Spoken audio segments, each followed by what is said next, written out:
वचनामृत पान 114 शिक्षापाठ 76 मोक्षमाला शिक्षापाठ 76 धर्म ध्यान भाग 3 एना अनुसंधान में अपने प्रवेशिकामांथी शिक्षापाठ 98 10 लक्षण धर्मकथा भाग 1 काले वाँची गया। हवे शिक्षापाठ 99 10 लक्षण धर्मकथा भाग 2 प्रवेशिका में तेमा कहे छे श्री गुरु कहे आ दसे धर्मो ते घात करनार दोषों नाश थाय तो प्रगटे छे अने धर्मनु फल दे छे। आ दसे धर्मो आत्माना स्वभाव रूप आ 10 लक्षण धर्म छे। उत्तम क्षमा आर्दव उत्तम क्षमा मार्दव मार्दव एटले नम्रता आर्जव एटले सरलता उत्तम आर्जव सत्य शौच तप त्याग आकिंचन्य ने ब्रह्मचर्य आ 10 लक्षण रूप जे आत्मानो मूळ स्वभाव छे धर्मो छे ते क्यारे प्रगटे तो के एना प्रतिपक्षी दोषोनो नाश थाय तो त्याग थाय तो जेम के उत्तम क्षमा धर्म क्यारे प्रगटे क्रोध जाए तो एवी रीते मार्दव एटले नम्रता गुण क्यारे प्रगटे तो के मान जाए तो विनय आवे। माया जाए तो आर्जव गुण प्रगटे निर्लोभता आवे तो लोभ जाए। एम एना प्रतिपक्षी दोषो जाए तो गुणों प्रगटे। आ प्रमाणे हवे कहे छे श्री गुरु एम कह्युं कि आ 10 धर्मों 10 लक्षण धर्मो ते घात करनार दोषोनो नाश थाय तो प्रगटे अने ज्यारे बधा प्रगटे त्यारे आत्मानो मूळ स्वभाव मूळ आत्मधर्म प्रगटे छे। हवे एक एकनु विस्तारथी वर्णन करे। पहेलुं क्षमा क्षमा वीरस्य भूषणम वीर पुरुषोनु क्षमा भूषण छे आभूषण छे। खरो वीर कोण जे क्षमा राखे ते सहन करे ते जे गम खाए ते मोटो क्रोध करे ने सामो थाय ते मोटो नहीं। एम क्षमा ए तो वीर पुरुषोनु भूषण छे। बे सामान्य माणस क्षमा न राखी सके। क्षमा क्षमावन जीव कदापि कोई जीव साथे वेर विरोध नहीं करतो के कोईने सारो नरसो कहतो नहीं। जेने क्षमा गुण प्रगट्यो ए कोईनी साथे वेर विरोध करतो नहीं। आ सारूं छे खोटुं छे एम पण कहतो नहीं। परंतु आवा जीवोने तो कोई पोतानो दोष कहे अथवा दोष दे तो पण ते सांभळीने के कोई कनड़े तो पण मिजाज खोई बेसतो नहीं। जेने आ क्षमा धर्म गुण प्रगट्यो एने कोई दोषी ठरावे तो पण सांभळी ले। कोई कनड़े दुख पण आपे तो पण के छे पोतानो मिजाज खोई बेसतो नहीं। मानसिक संतुलन बेलेन्स ऑफ माइंड एने ए खोतो नहीं। एवी एमां शक्ति प्रगटी होय छे। गमे ते होय तो पोताने क्रोधावेश में लई न जाए एने सवळुं लई ले। नानीनुं लक्षण शुं अवळानुं सवळुं करे ए सम्यक दृष्टिनुं लक्षण छे। गमे तेवुं अवळुं होय तेने ए तो सवळुं ज करी नाखे। जेम के महापुरुषोने कोई मारे तो पण के मारा कर्मोनी बळवान निर्जरामां निमित्तभूत छे। मारा बांधेला कर्मों निर्जरे एम एने विशेष सारू माने। भगवान महावीर ने ज्यारे उपसर्ग न पड्या त्यारे नार देश में जवुं पड्युं अने त्यां एमने परिचय पड्या त्यारे एने वधारे सारू मान्युं तो के हूँ संभाव राखी अने कर्मोने निर्जरावी शकूं। एवी रीते सिखोना गुरु गुरु नानक एने पण एक बार एक जणे एम कह्युं कि आ तारा गुरु तो कूकड़ा जेवा छे કૂકડા જેવા. ત્યારે એને શિષ્યજીને ગુરુ નાનકને કહ્યું કે ફલાણા ભાઈ તો એમ કહે છે કે તમે તો કૂકડા જેવા છો. તો કે સત્ય કહે છે, એ બરોબર કહે છે. કૂકડો જેમ સવારમાં પોતે અવાજ કરીને લોકોને જગાડે, તેમ હું પણ આ સંસારમાં મોહ નિદ્રામાં સૂતેલા લોકોને જગાડું છું. તેમ એણે ખોટું નથી કહ્યું, એને બરોબર કહ્યું છે. એમ જ્યારે ગમે તેવી વાતને જે ખરા સમ્યક દ્રષ્ટિ મહાત્મા હોય તો સવણું જ લે, એટલે એને કોઈ પીડી શકે નહીં, કોઈ દુઃખ ના આપી શકે. એમ કોઈ પોતાના પોતાને દોષ દે તે સાંભળીને કે કોઈ કનડે તો પણ મિજાજ ખોઈ બેસતો નથી. ઉલટો દુઃખ દેનાર જીવો પર દયા લાવી અને તેને ક્ષમા કરે છે. દુઃખ દેનાર ઉપર પણ ક્ષમા આપે. એમને દુઃખ સુખરૂપ થઈ પડે અને દુઃખ આપનારને પણ મારે, તેને પણ તારે. ભગવાન મહાવીર અને કેટલા જણે ઉપસર કર્યા, છતાં પણ અંતે એને બોધ પમાડી, એને ધર્મ પમાડીને મોકલ્યો. એક સંગમ અભિવી હતો, તો એને 6 મહિના સુધી ભગવાનને દુઃખ આપ્યું, પણ એ ન બુજ્યો. તો 6 મહિના અત્યંત પીડા આપી, ત્યારે ભગવાનને દુઃખ ન થયું.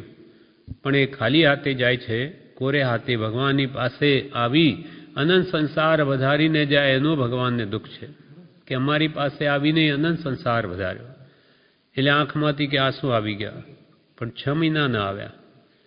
એમ મહાપુરુષેને તો મારે, તેને પણ તારે. કેમ કે એના પ્રત્યે આ મારો શત્રુ છે અથવા અમારો મિત્ર છે એવો કોઈ ભાવ નથી. કમઠે ધર્ણેન્દ્રે ચ સોચિતમ કર્મ કુર્વતી પ્રભુ સ્તુલ્ય મનોવૃત્તિ પાર્શ્વનાથ શ્રેયસ્તુ. કમઠ ભગવાનને ડૂબાડવાય છે, વરસાદ બહુ વરસાવી, અને ધર્ણેન્દ્રને પદ્માવતી ભગવાનને કોઈ રીતે એ ડૂબે નહીં એટલે એમને અધરું પાડી લે છે. તો ભગવાન એવો ભાવ નથી કે કમઠ મારો દુશ્મન અને આ ધર્ણેન્દ્ર પદ્માવતી મારા ભક્ત છે, એવો કોઈ ભાવ નથી. બંને પ્રત્યે સમતુલ્ય વૃત્તિ. એ તો કે એને મારા પ્રત્યે વેર ભાવ છે, એટલે વેર ભાવને ઉચિત કામ કરે. એના મારા પ્રત્યે પ્રેમ ભાવ છે, તો ધર્ણેન્દ્ર પદ્માવતી ભક્તિભાવ હોવાથી અને ઉચિત એ કામ કરે. એ કર્મના પ્રકાર છે. જીવ તો બધા રૂડા છે. એમ બંને પ્રત્યે જેને સમ છે. કમઠે ધર્ણેન્દ્રે ચ સ્વ ઉચિતમ કર્મ કુર્વતી, પોતપોતાના કર્મને ઉચિત આવા કાર્યો કરે છે. પણ સ્વ ઉચિતમ કર્મ કુર્વતી પ્રભુ તુલ્ય મનોવૃત્તિ. પ્રભુને તો બે પ્રત્યે તુલ્ય મનોવૃત્તિ છે. એવા પાર્શ્વનાથ શ્રેયસ્તુ. એવા પાર્શ્વનાથ ભગવાન તમારા કલ્યાણને માટે થાવ. જેમ કૃપાલદેવ કે અમારા માને પાર્શ્વનાથાદિક યોગીઓમાં ભેદ ગણશોમાં, એ જે સમભાવમાં રહે છે તેમ અમારી દશા છે. ઘરમાં બેઠા છતાં પણ વિતરાગ છે. નિસંદેહ સ્વરૂપ જ્ઞાન અવતાર અને વ્યવહારમાં બેઠા છતાં વિતરાગ છે. એ એક જ પત્રમાં. અચ્છા,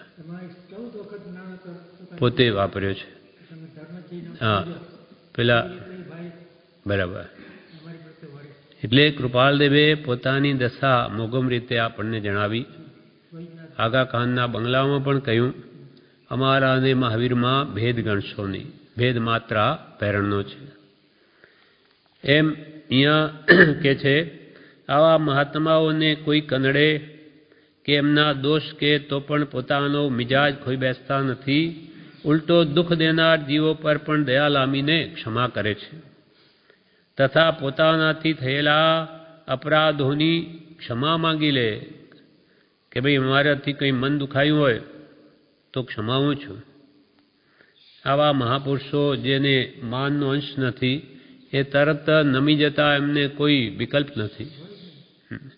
બ્રહ્મચારીજી એટલા પત્રો લખ્યા, કોઈને કહ્યું એને કડક થોડુંક લખી દેવું પડ્યું હોય એના ભલા માટે, તો પણ અંતે કે આ શબ્દોથી તમને કે દુઃખ હોય થયું હોય, કંઈ મન દુઃખ લાગ્યું હોય તો એની ક્ષમા માગું છું. એમ જેનામાં અહમ નથી છતાં કોઈનું કલ્યાણ કરવા ઈચ્છે તો તરત જ પાછી અપરાધ એ આપણા માટે તો કલ્યાણરૂપ છે. મહાપુરુષોનો કોપ પણ આપણના કલ્યાણ કરતા છે.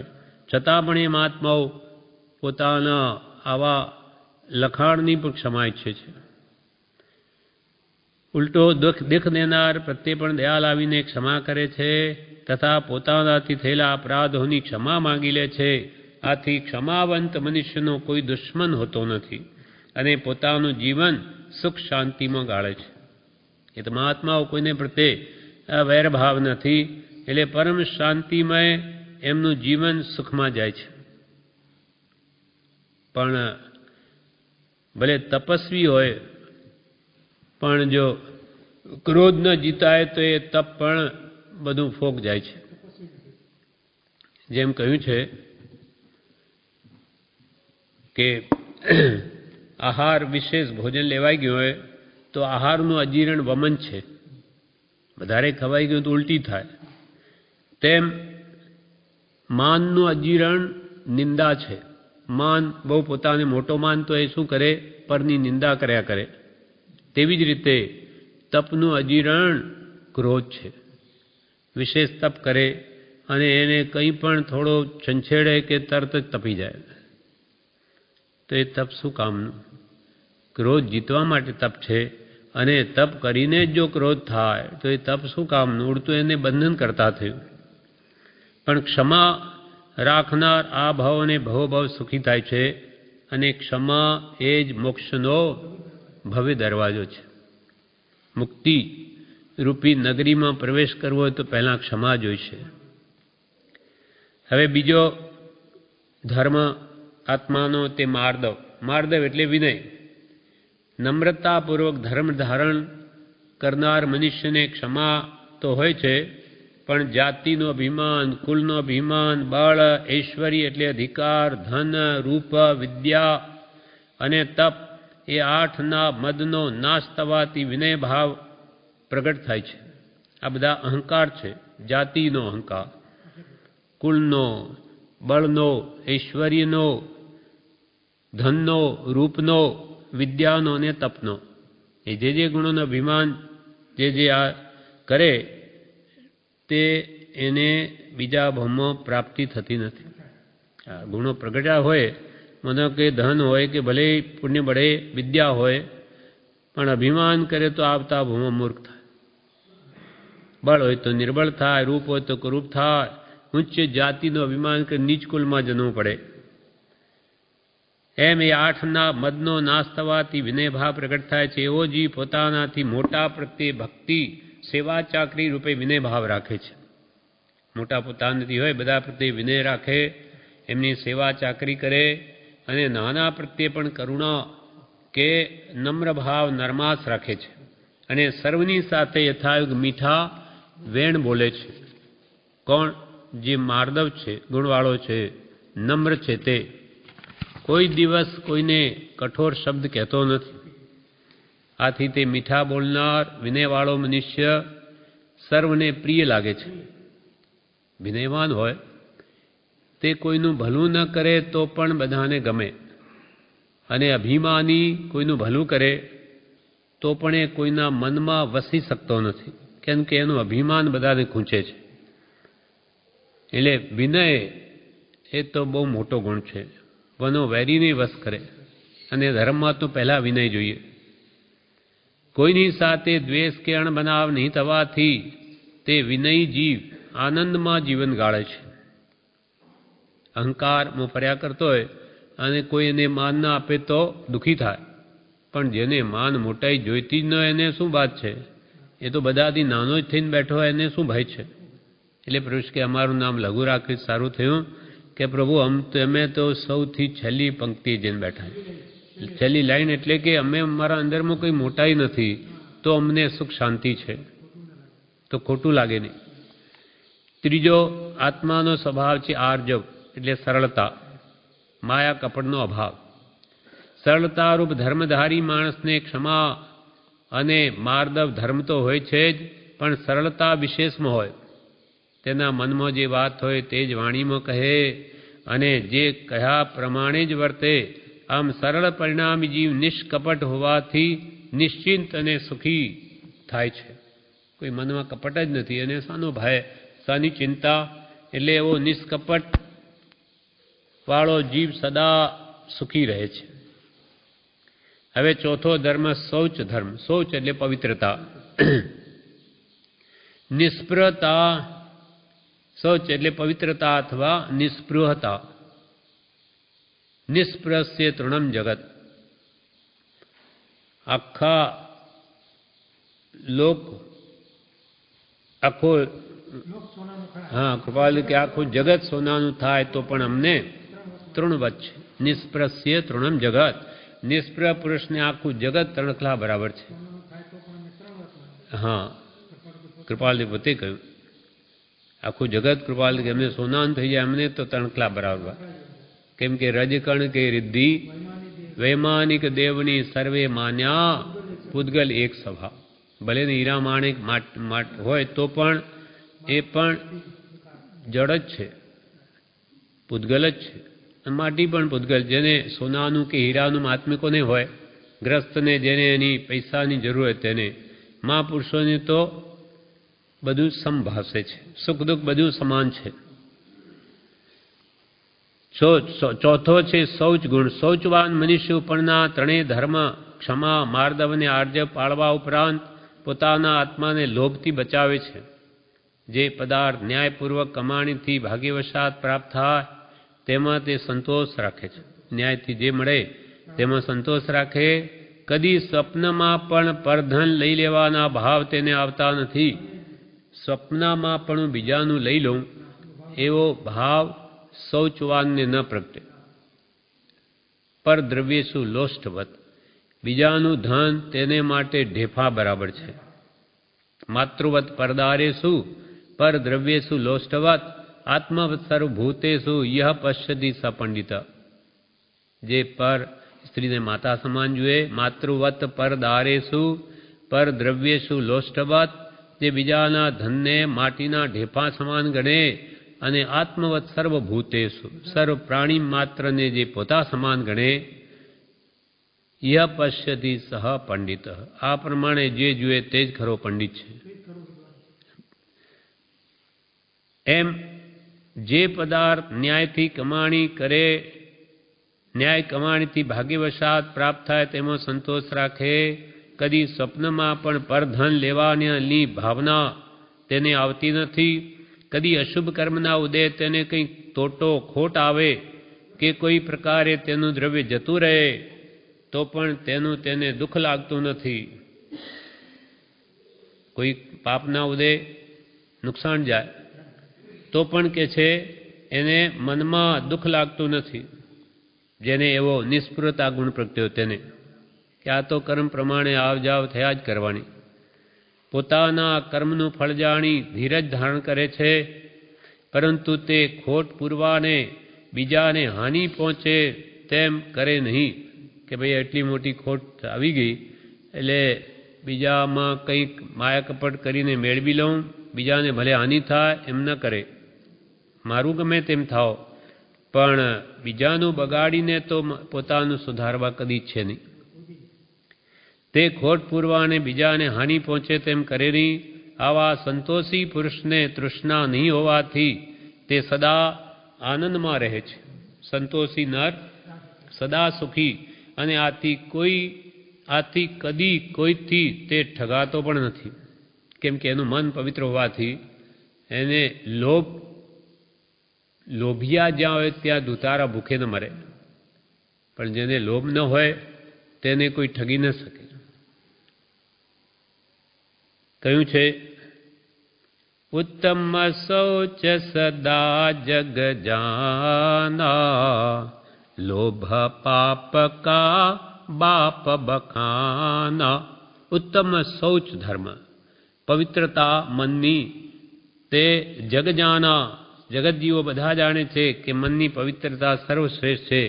જેને લોભ છે તો પાપનો જ બાપ છે. બખાના પ્રસિદ્ધ છે કે લોભ વશ વ્યક્તિ શું પાપ ન કરે, ગમે તે પાપ કરવા તૈયાર થઈ જાય. પછી પાંચમો સત્ય ગુણ. સત્યવાન જીવ હંમેશા જે વાત જેવી હોય તેવી કે જેવી જાણતો હોય કે સમજતો હોય તેવી જ કહે છે, બીજું કંઈ કહે નહીં. સત્યવાન જેવું જાણતો હોય તેવું કહી દે. કહેલું વચન બદલે નહીં, અથવા કોઈને હાનિ કે દુઃખ થાય તેવા વચન કદી કહે નહીં. તે સદાય પોતાના વચનો ઉપર દ્રઢ રહે છે. તે જૂઠું બોલનારો નહીં હોવાથી સર્વ તેના ઉપર વિશ્વાસ રાખે છે. આવા સત્યવંતને ઉત્તમ ક્ષમા, માર્દવ, આર્જવ અને શૌચ એ 4 ધર્મ અવશ્ય હોય છે. એ ગુણો તો હોય જ છે. વળી સત્યવાદી હોય. સંસારમાં તે સન્માન અને સુખ પામે છે. કાલિકાચાર્ય હતા, એનો ભાણેજ દત્ત હતો, દુષ્ટ હતો. તો એને બીજાનું રાજ્ય પડાવી લઈ ને રાજા બની ગયો. યજ્ઞ કરે, જીવહિંસા. પોતાના મામા ત્યાં આવ્યા, પૂછ્યું કે આ હું યજ્ઞ કરું છું તેનું ફળ શું? તો કે એનું ફળ નરક ગતિ. નરક ગતિ? તો તમે ક્યાં જશો? હું તો સ્વર્ગમાં જઈશ. એનું પ્રમાણ શું? હું નરકમાં જઈશ.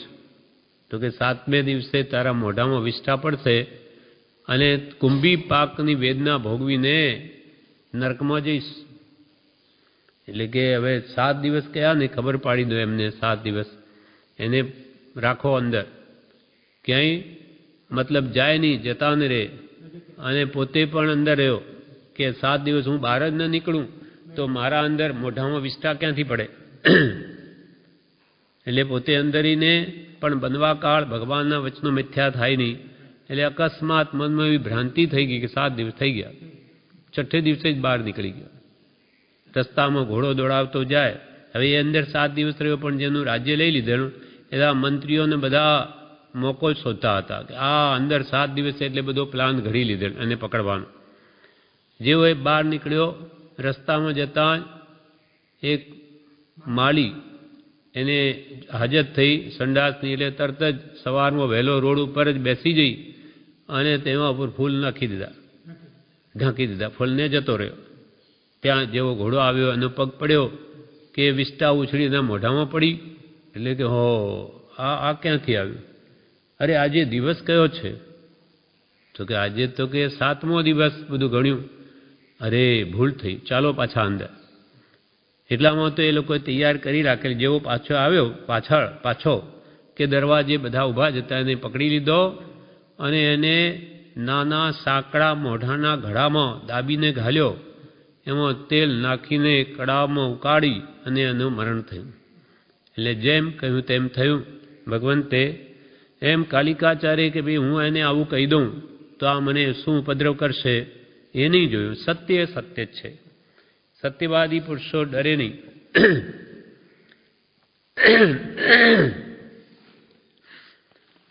એમ સત્ય ધર્મ જેને પ્રગટ્યો હોય તે હંમેશા નિર્ભય રહે. હવે 6 10 લક્ષણ ધર્મમાં ગુણ છે તે સંયમ. સંયમી પુરુષ પણ ઉપરના 5 જે વ્રત છે, ક્ષમા, માર્દવ, આર્જવ, શૌચ અને સત્ય પાળવા ઉપરાંત પોતાની ઇન્દ્રિયોને તેમના વિષયો પ્રત્યે જતી રોકે છે. 12 પ્રકારે સંયમ. 5 ઇન્દ્રિયોને મનને વશ કરવું અને 6 કાય જીવની રક્ષા કરવી. પૃથ્વી કાય, કાય, તેવ કાય, વાયુ કાય, વનસ્પતિ કાય અને ત્રસ કાયની રક્ષા કરવું. એ જીવો જેમ બને તે મરે નહીં એની પૂરી કાળજી રાખે. એમ 12 પ્રકારે સંયમ, 13 પ્રકારે, 17 પ્રકારે, અનેક પ્રકારે કહ્યો છે. એમ સંયમી પુરુષ તેને વિષયોથી તે વિરક્ત રહે છે અને આવી દશામાં તેને કોઈ પદાર્થ ઇષ્ટ કે અનિષ્ટ પ્રતીત થતો નથી. સંયમીને, જેને સંયમ આવ્યો અંતરથી, તેને વ્રત પાળવા કે દીક્ષા પાળવી મુશ્કેલ નથી. અંતરથી સંયમ પાળવાનો સાચો ભાવ પ્રગટવો જોઈએ. આવી દશામાં તેને કોઈ પદાર્થ ઇષ્ટ કે અનિષ્ટ પ્રતીત થતો નથી. કારણ કે વિષય અનુરાગતાને લઈને ગ્રહણ કરાવવા યોગ્ય પદાર્થ ઇષ્ટ લાગે.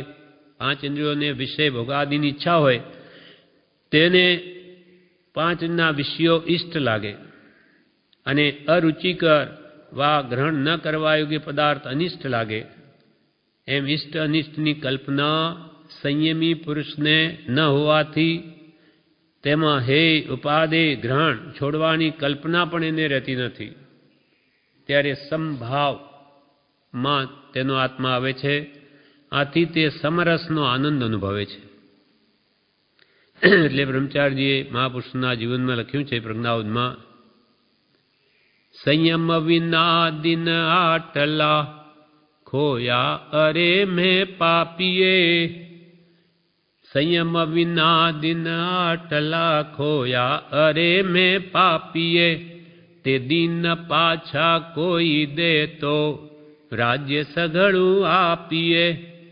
તે દિન પાછા કોઈ દે તો રાજ્ય સઘળું આપીએ. તે દિન પાછા કોઈ દે તો રાજ્ય સઘળું આપીએ. સંયમ વિના દિન આટલા ખોયા અરે મેં પાપીએ. માનવ દેહના અમૂલ્ય આ સમયો, આ જીવનના દિવસો બધા સંયમ વિના ખોઈ નાખ્યા. તે મારા કોઈ પાછા દિન આપે તો બધું રાજ્ય આપી દો, પણ ગયેલો એક સમય પણ ન મળે. એટલે મહાપુરુષો કે માનવ દેહ અમૂલ્ય છે, એનો લાભ લઈ લો. અવસર બેર ન આવે. હાથમાંથી એકવાર ગયો પછી તેમાં કરોડો ભવ નીકળી જશે કે અસંખ્યાત ભવ કંઈ ન કહેવાય.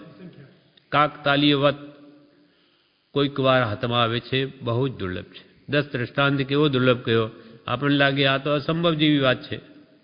હવે સ્વયંભૂ રમણ સમુદ્રની એક દિશાના ખૂણામાં બળદની પેલી ધૂંસરી નાખે, બળદ ઉપર પેલું બેસાડે લાકડું, અને એમાં ખીલી જે હોય એ ખીલી બીજા ખૂણે નાખે પશ્ચિમ દિશામાં. હવે અર્ધરજ્જુ પ્રમાણ સમુદ્ર લાખો કરોડો માઇલ મોટો, એમાં ખીલી બરોબર આવીને એમાં જ પેસવી, એ જાણે અસંભવ જેવી વાત છે. માનો કે દેવયોગે એ બી સંભવ થઈ જાય તો પણ એકવાર જો આ માનવ દેહ હાથમાંથી ચાલ્યો ગયો તો ફરી મળવાની આશા રાખવી નહીં. આપણા હાથમાં હવે 5-15 વર્ષની બાજી છે. હવે આપણા માટે વધારે નથી, રહેવું હોય તોય નથી.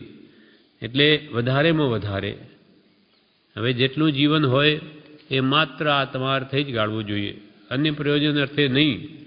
તો કંઈ ફાકો મુઠ્ઠી લાવો લઈ શકીશું, નહીં તો બધું ભોગ જશે. પાઘડીને છેડે કસબ આવવી જોઈએ, એમ પ્રભુશ્રી કહેતા. તેમ છેલ્લું જીવન તો હવે અવશ્ય માત્ર આત્માર્થે જ ગાળવું જોઈએ. તો બધા ભવનું સાટું હજુ વળી શકે એમ છે.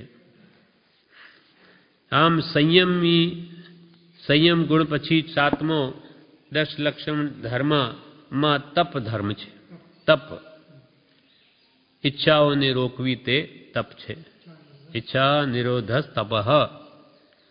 તપસ્વી ઇન્દ્રિયોને વશ કરવા ઉપરાંત મનને ઉપયુક્ત 6 ધર્મ વડે પૂર્ણ રીતે વશ કરે. એટલે ઉપરના જે ક્ષમા, માર્દવ, આર્જવ, સત્ય, શોચ, સંયમ તો એને હોય જ, પણ આ વધારાનો 7મો તપ ધર્મ પ્રગટે. મનને અહીંથી ભટકતું તે રોકે છે. કોઈ પ્રકારની ઈચ્છા ઉત્પન્ન થવા દેતો નથી. જ્યાં ઈચ્છા જ નથી રહેતી ત્યાં આકુળતા કઈ વાતની રહે. જેણે તપ વડે ઈચ્છાઓને જ રોકી લીધી, ઈચ્છાઓ જ નથી તો આકુળતા ક્યાંથી? હે જીવ ક્યાં ઈચ્છત હવે હે ઈચ્છા દુઃખ મૂળ, જબ ઈચ્છા કા નાશ તબ મિટે અનાદિ ભૂલ. અને સુખ તો નિરાકુળતા છે. નિરાકુળતા સુખ છે, આકુળતા છે દુઃખ. અને ઈચ્છામાં આકુળતા, માટે ઈચ્છા મુક. ઈચ્છાઓ જે આપણને થાય કે આપણો અંતરાત્મા આકુલિત થાય છે, ક્લેશિત પરિણામવાળો થાય, એને મેળવવાની ઈચ્છા થાય, એના અનેક પ્રપંચ વિચાર ઘડવા પડે. પણ જેને કંઈ જોઈતું જ નથી, જિનકો કછું નહીં ચાહીએ વો શાહન કે શાહ. બાદશાહ નહીં બાદશાહ, જેને કંઈ જોઈતું જ નથી. એમ તપસ્વી જેને કોઈ ઈચ્છા નથી તે જ ખરો તપસ્વી છે. તો તેને આકુળતા કઈ વાતની રહે?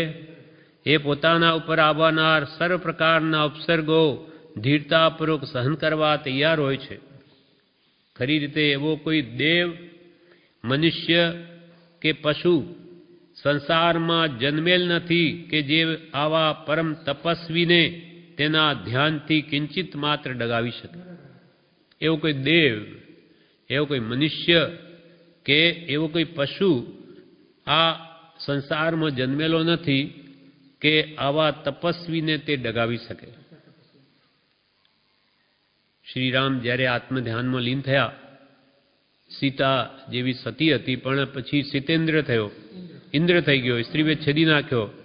છતાં પોતે સ્ત્રીનું રૂપ લઈને રામ આગળ અનુકૂળ અનેક ઉપસર કર્યા કે જેથી રામને મારા પ્રત્યે રાગ થાય, મોહ થાય, તો પછી આપણે બંને કે સાથે મોક્ષે જઈશું.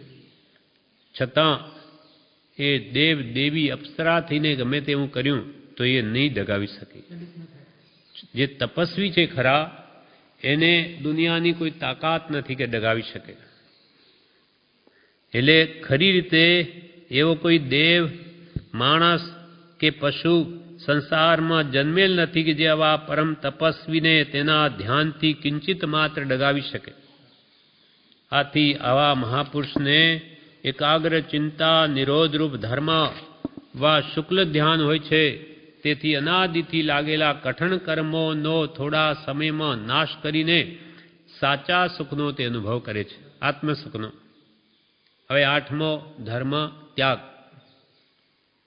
ત્યાગી પુરુષને ઉપરના 7 વ્રત તો હોય છે, પણ આ પુરુષનો આત્મા બહુ ઉદાર બને છે ત્યાગ ધર્મ આવવાથી.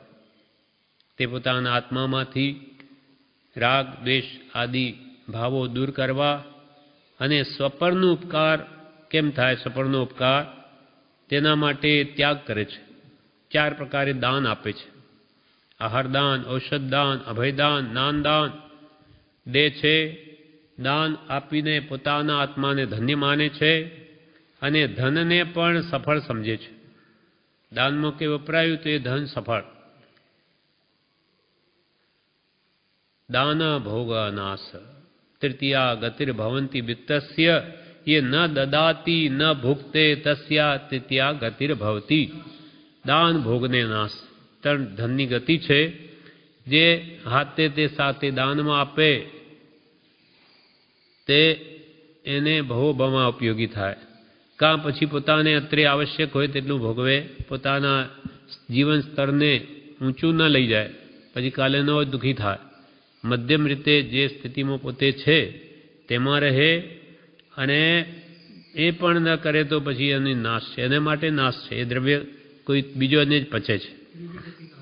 હા, ત્રીજી ગતિ એની નાશ છે. નાશ મીન્સ એ અહીંયા મૂકીને જાય તો એને માટે તો નાશ બરાબર જ છે.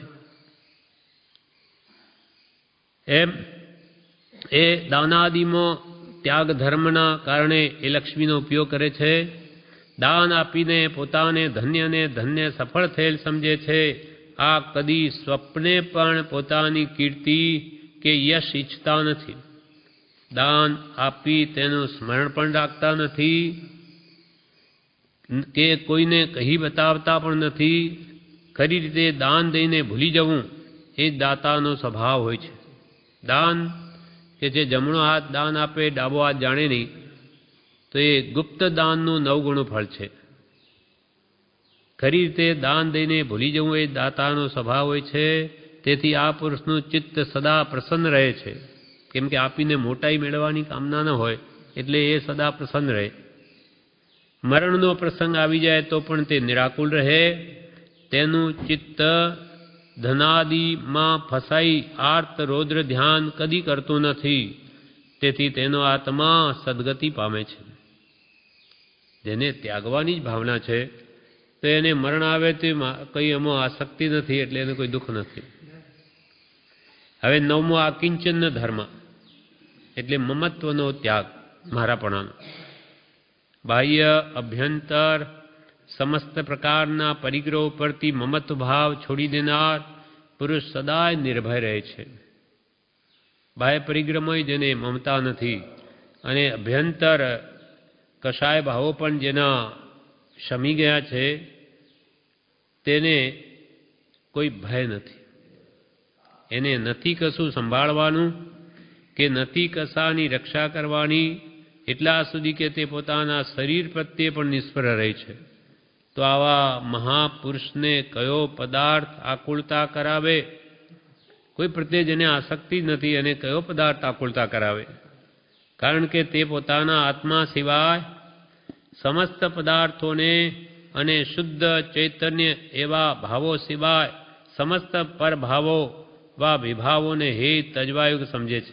પોતાનું એક શુદ્ધ સહજાત્મ સ્વરૂપ જ પોતાનું છે એમ માને છે, બાકી બધો પરભાવ છે, વિભાવ છે, મારું છે નહીં એમ જેણે અંતરમાં અકિંચન ધર્મ પ્રગટ્યો, તેથી તેને કંઈ પણ મમત્વ ભાવ બાકી રહેતો નથી. તેથી તેનો આત્મા સમયે સમયે અસંખ્યાત વા અનંત ગુણી કર્મોની નિર્જરા કરે છે, તેથી તે સુખી રહે છે. હવે 10મો ધર્મ છે બ્રહ્મચર્ય. બ્રહ્મચર્યધારી બળવાન મહાન યોદ્ધો સદૈવ ઉપરના નવવ્રત ધારણ કરીને પોતાના આત્મામાં જ નિરંતર રમણતા કરે છે. જ્ઞાની પુરુષ જે બ્રહ્મ એટલે આત્મામાં ચર્યા કરનારા પુરુષો તે મહાબળવાન યોદ્ધા સમાન છે.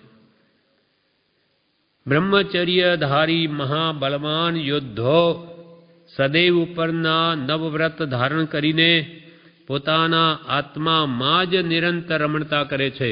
ઉપરના નવ ધર્મો તો હોય, નવોય વ્રત, આ 10મું બ્રહ્મચર્ય પણ જેને હોય તે બાહ્ય સ્ત્રી આદિથી વિરક્ત વૈરાગ્યવંત અનાસક્ત રહે છે. બાહ્ય સ્ત્રી આદિ મોહના કારણોથી સદા વિરક્ત રહે, વૈરાગ્યવંત રહે, અનાસક્ત રહે, એવા નિમિત્તોથી દૂર રહે. તેની દ્રષ્ટિમાં સર્વ પ્રકારના જીવ સમાન પ્રતીત થાય છે. આત્મદ્રષ્ટિ જેની દ્રવ્ય દ્રષ્ટિ થઈ ગઈ, તેની દ્રષ્ટિમાં તો બધા સમાન છે. સર્વ જીવ છે સિદ્ધ સમ.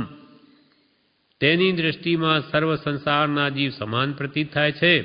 પછી સ્ત્રી હો કે પુરુષ હો કે નપુંસક હો આદિને વેદ નામના કર્મની ઉપાધિ જાણે છે.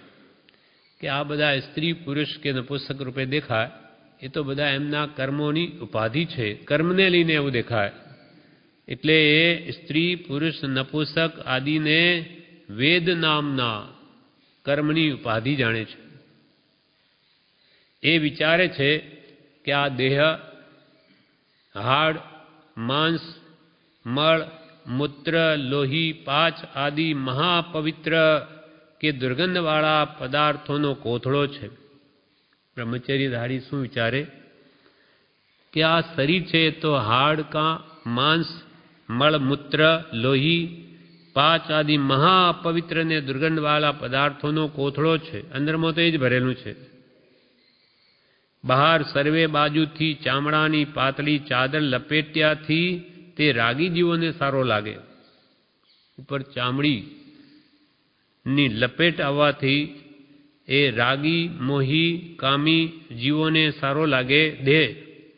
જો તે ચામડી રૂપી ચાદર લઈ લેવામાં આવે કે વૃદ્ધાવસ્થા આવી જાય તો તે તરફ જોવું પણ ન ગમે. આ શરીરની ચામડી ઉતારી દેવામાં આવે કાં વૃદ્ધાવસ્થામાં શરીર ઉપર કરચલીઓ પડી જાય તે વખતે કે છે શરીર તરફ જોવું પણ ન ગમે. એ શરીર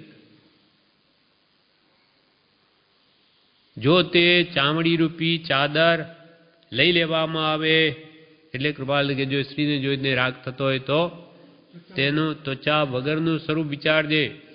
મનથી કલ્પના કરીને ચામડી નહીં હોય એના ઉપર તો કેવું એનું ભયંકર રૂપ હોય. તે ચામડી રૂપી ચાદર લઈ લેવામાં આવે કે વૃદ્ધાવસ્થા આવી જાય તો તરફ જોવું પણ ન ગમે. આવા દુગંછા થાય કે ચિતરી ચડે તેવા શરીરમાં ક્રીડા શું કરવી. આવા દુગંછા થાય કે ચિતરી ચઢે તેવા શરીરમાં ક્રીડા શું કરવી. વિષ્ટાના કીડાની પેઠે તેમાં પોતે પોતાને ફસાવી 4 ગતિના દુઃખમાં પડવાનું શા માટે કરવું. વિષ્ટાના કીડામાં ને બહાર કાઢવા જઈએ તો એ અંદર અંદર જ જાય, એને ત્યાં જ બસ પ્રીતિ છે. વિષ્ટાના કીડાની પેઠે તેમાં પોતે પોતાને ફસાવી 4 ગતિના દુઃખમાં પડવાનું શા માટે કરવું. આ પ્રકારે આ યોદ્ધો કામનો દુર્જય કિલ્લો તોડી પોતાના અનંત સુખમય આત્મામાં વિહાર કરે છે. આવા મહાપુરુષનો આદર સત્કાર સર્વ જગાએ થાય છે. અને પછી એવું કોઈ કાર્ય બાકી નથી રહેતું કે જેને એ અખંડ બ્રહ્મચારી ન કરી શકે. આ જગતમાં કોઈ એનાથી અસાધ્ય કાર્ય નથી કે જેનાથી નહીં થઈ શકે. અને પછી એવું કોઈ કાર્ય બાકી નથી રહેતું કે જેને અખંડ બ્રહ્મચારી ન કરી શકે. તાત્પર્ય કે એ સર્વ કાર્ય કરવા સમર્થ થાય છે. આ પ્રકારે આ 10 ધર્મોનું ટૂંકું સ્વરૂપ કહ્યું તો તમારે નિરંતર આ ધર્મોને પોતાની શક્તિ અનુસાર ધારણ કરવા યોગ્ય છે. કે આ 10 લક્ષણ ધર્મનું ટૂંકામાં સ્વરૂપ કહ્યું તો તમારે પણ નિરંતર હંમેશા આ આત્માના જ મૂળભૂત ગુણો છે તે ધર્મોને શક્તિ અનુસાર પ્રગટાવવાનો તમારે પણ નિરંતર પુરુષાર્થ કરવો જ યોગ્ય છે. તો તમારો આત્મ સ્વભાવ આવા ઉત્તમ ગુણોથી યુક્ત છે તે બહાર આવ્યો. આ બધા ગુણો પ્રગટ થયા કે તમારો આત્માનો શુદ્ધ સ્વભાવ છે, જે મોક્ષ કયો નિજ શુદ્ધતા અથવા સ્વયં જ્યોતિ સુખધામ, શુદ્ધ બુદ્ધ ચૈતન્ય ઘન સ્વયં જ્યોતિ સુખધામ. બીજું કહીએ કેટલું કર વિચાર તો પામ. આમ વિચાર કરીને હું એવો અનંત જ્ઞાન દર્શન સુખ વીર્યનો સ્વામી છું, આ મારો સ્વભાવ છે, તો એને પ્રગટ કરું અને એને આવરણ કરનારા આ બધા આ ક્રોધ, માન, માયા, લોભાદી, અસંયમ વગેરે જે દોષો છે એને દૂર કરું તો મારો આત્મ સ્વભાવ પ્રગટ થાય અને હું સર્વકાળને માટે સુખી થાઉં. આ કંઈ પ્રગટ થાય એટલે આ ભાવ પૂરતું જ નથી. એકવાર જો આત્માનો મૂળ સ્વભાવ પ્રગટ્યો તો અનંતકાળ અંત એનો કોઈ કાળે અંત જ ન આવે, એમ સર્વકાળને માટે પરમાનંદ પામે અને આ બધા જન્મ, જરા, મૃત્યુ, રોગ, શોક, ચિંતા સર્વકાળને માટે બધું જ દુઃખ દૂર થાય. એવો જે શાશ્વત આત્માનો ધર્મ છે એ પ્રગટાવવા મહાપુરુષો કે જરૂર બધાએ પ્રયત્ન કરવો જોઈએ. એમણે પ્રગટાવ્યો તેથી આપણને આ ઉપદેશ આપ્યો છે. એનું સુખ એમને વેદનમાં આવ્યું એટલે એમને કહ્યું કે તમારો આત્મા પણ આવો જ અનંત સુખમય છે, એટલે તમે પણ તમારા શુદ્ધ સહજાત્મ સ્વરૂપને પ્રગટ કરો તો આ બધા જ દુઃખ મટી જાય. આપણને દુઃખ ગમતા નથી, પણ દુઃખના કારણો ગમે છે અને જેવા કારણો સેવીએ તેવું કાર્ય થાય. વિષય કસાય દુઃખના કારણો છે. એટલે કૃપાલજી નથી ધર્યો દે વિષય વધારવા, નથી ધર્યો દે પરિગ્રહ ધારવા. પરિગ્રહ પાપનું મૂળ, વિષયો પણ મોહ કરાવીને સંસારમાં જ રજડાવે. એટલે સત્સંગ, સત્પુરુષના બોધ બળે વિષય કસાયને હટાવી તમારા આત્માના અનંત સુખ સ્વરૂપમાં શુદ્ધ આત્મભાવને પામી જાઓ તો કે સદા સુખી રહેશો. આ પ્રમાણે આ પાઠ પ્રવેશિકામાં પૂરો થયો. હવે મોક્ષમાળામાં આગળનો પાઠ શિક્ષા પાઠ 77 જ્ઞાન સંબંધી 2 બોલ ભાગ 1 એ આપણે આવતીકાલે લઈશું. પાન 114 મોક્ષમાળા શિક્ષા પાઠ 76 એટલે ધર્મ ધ્યાનના 3 ભાગ પૂરા થયા. પણ પ્રવેશિકામાં પણ એને સંબંધિત 10 લક્ષણ ધર્મકથા નામના 2 ભાગ બ્રહ્મચારીજી લખ્યા છે. કેમ કે વસ્તુ સ્વભાવો ધમ્મો, આત્મા પણ એક વસ્તુ છે, 6 દ્રવ્યોમાંનું એક દ્રવ્ય છે. એનો સ્વભાવ જ્ઞાન દર્શન આદિ ગુણોથી યુક્ત છે. એમ અહિંસા જેમ ધર્મ છે, અહિંસા પરમો ધર્મ, તેમ સમ્યક દર્શન જ્ઞાન ચારિત્ર પણ ધર્મ છે. રત્નત્રય અથવા 10 લક્ષણ પણ ધર્મ છે, કેમ કે એ પણ આત્માના ગુણો છે. ઉત્તમ, ક્ષમા, માર્દવ, આર્જવ, સત્ય, સો, સંયમ, તપ, ત્યાગ, કિંજન, બ્રહ્મચર્ય વગેરે આ 10 લક્ષણો પણ આત્માના જ ધર્મો છે અને એનું ચિંતન કરવું તે ધર્મ ધ્યાન છે. માટે એના સંબંધિત આ પાઠ પણ આપણે આજે લઈએ છીએ. એમાં પ્રવેશિકામાં શિક્ષા પાઠ 98 10 લક્ષણ ધર્મકથા ભાગ 1. ધાતકી ખંડના પૂર્વ વિદેહ ક્ષેત્રમાં વિશાલ નામે નગર છે. ત્યાંના રાજાની કન્યા મૃગાંક લેખા, પ્રધાનની કન્યા કમલસેના, નગર શેઠની કન્યા મદન વેગા અને પુરોહિતની કન્યા રોહિણી એ ચારેય કન્યાઓ એક ગુરુ પાસે ભણેલી હતી. ધાતકી ખંડના પૂર્વ વિદેહ ક્ષેત્રમાં. આપણે જંબુદ્વીપમાં છીએ. 1 લાખ યોજનનો જંબુદ્વીપ છે. એને ફરતો બંગડીના આકારે 2 લાખ યોજનનો લવણ સમુદ્ર છે. તેને ફરતો ફરી બંગડીના આકારે 4 લાખ યોજનનો ધાતકી ખંડ છે. તેમાં આ પૂર્વ વિદેહ ક્ષેત્રમાં વિશાલ નામે નગર હતું. ત્યાં રાજાની કન્યાનું નામ મૃગાંક લેખા, પ્રધાનની કન્યા કમલસેના અને નગર શેઠની કન્યા મદન વેગા અને પુરોહિતની કન્યા રોહિણી છે. આ ચારેય કન્યાઓ એક જ ગુરુ પાસે ભણેલી હતી. હવે એકવાર પોતપોતાના માતા પિતાની આજ્ઞા લઈ વન ક્રીડા કરવા એ ચારેય જંગલમાં ગઈ. ત્યાં થોડી દૂર નીકળી કે ત્યાં એક મુનિરાજ ઉપર એમની દ્રષ્ટિ પડી. કોઈ મુનિ મહાત્મા ત્યાં બિરાજેલા. તે તેમને જોયા. ત્યાં જઈને વિનયપૂર્વક નમસ્કાર કરી ઉપદેશ સાંભળવા બેઠી. ગુરુ ભગવંતે જ્ઞાની પુરુષે મુનિ ધર્મને ગ્રસ્ત ધર્મનો ઉપદેશ આપ્યો. તે સાંભળી તે કન્યાઓએ પ્રશ્ન કર્યો, હે નાથ, હવે અમને કૃપા કરીને એવો માર્ગ બતાવો કે જેથી આ પરાધીન સ્ત્રી પર્યાય તથા જન્મ મરણાદિ દુઃખોથી અમારો છુટકારો થાય. ભગવંત એવો કંઈ ઉપાય બતાવો કે જેથી અમારો આ પરાધીન સ્ત્રી પર્યાય નાશ પામે અને જન્મ જરા મરણના દુઃખોથી પણ સર્વકાળને માટે અમે છૂટીએ. કેમ કે સ્ત્રી પર્યાય પરાધીન કેમ કહ્યું?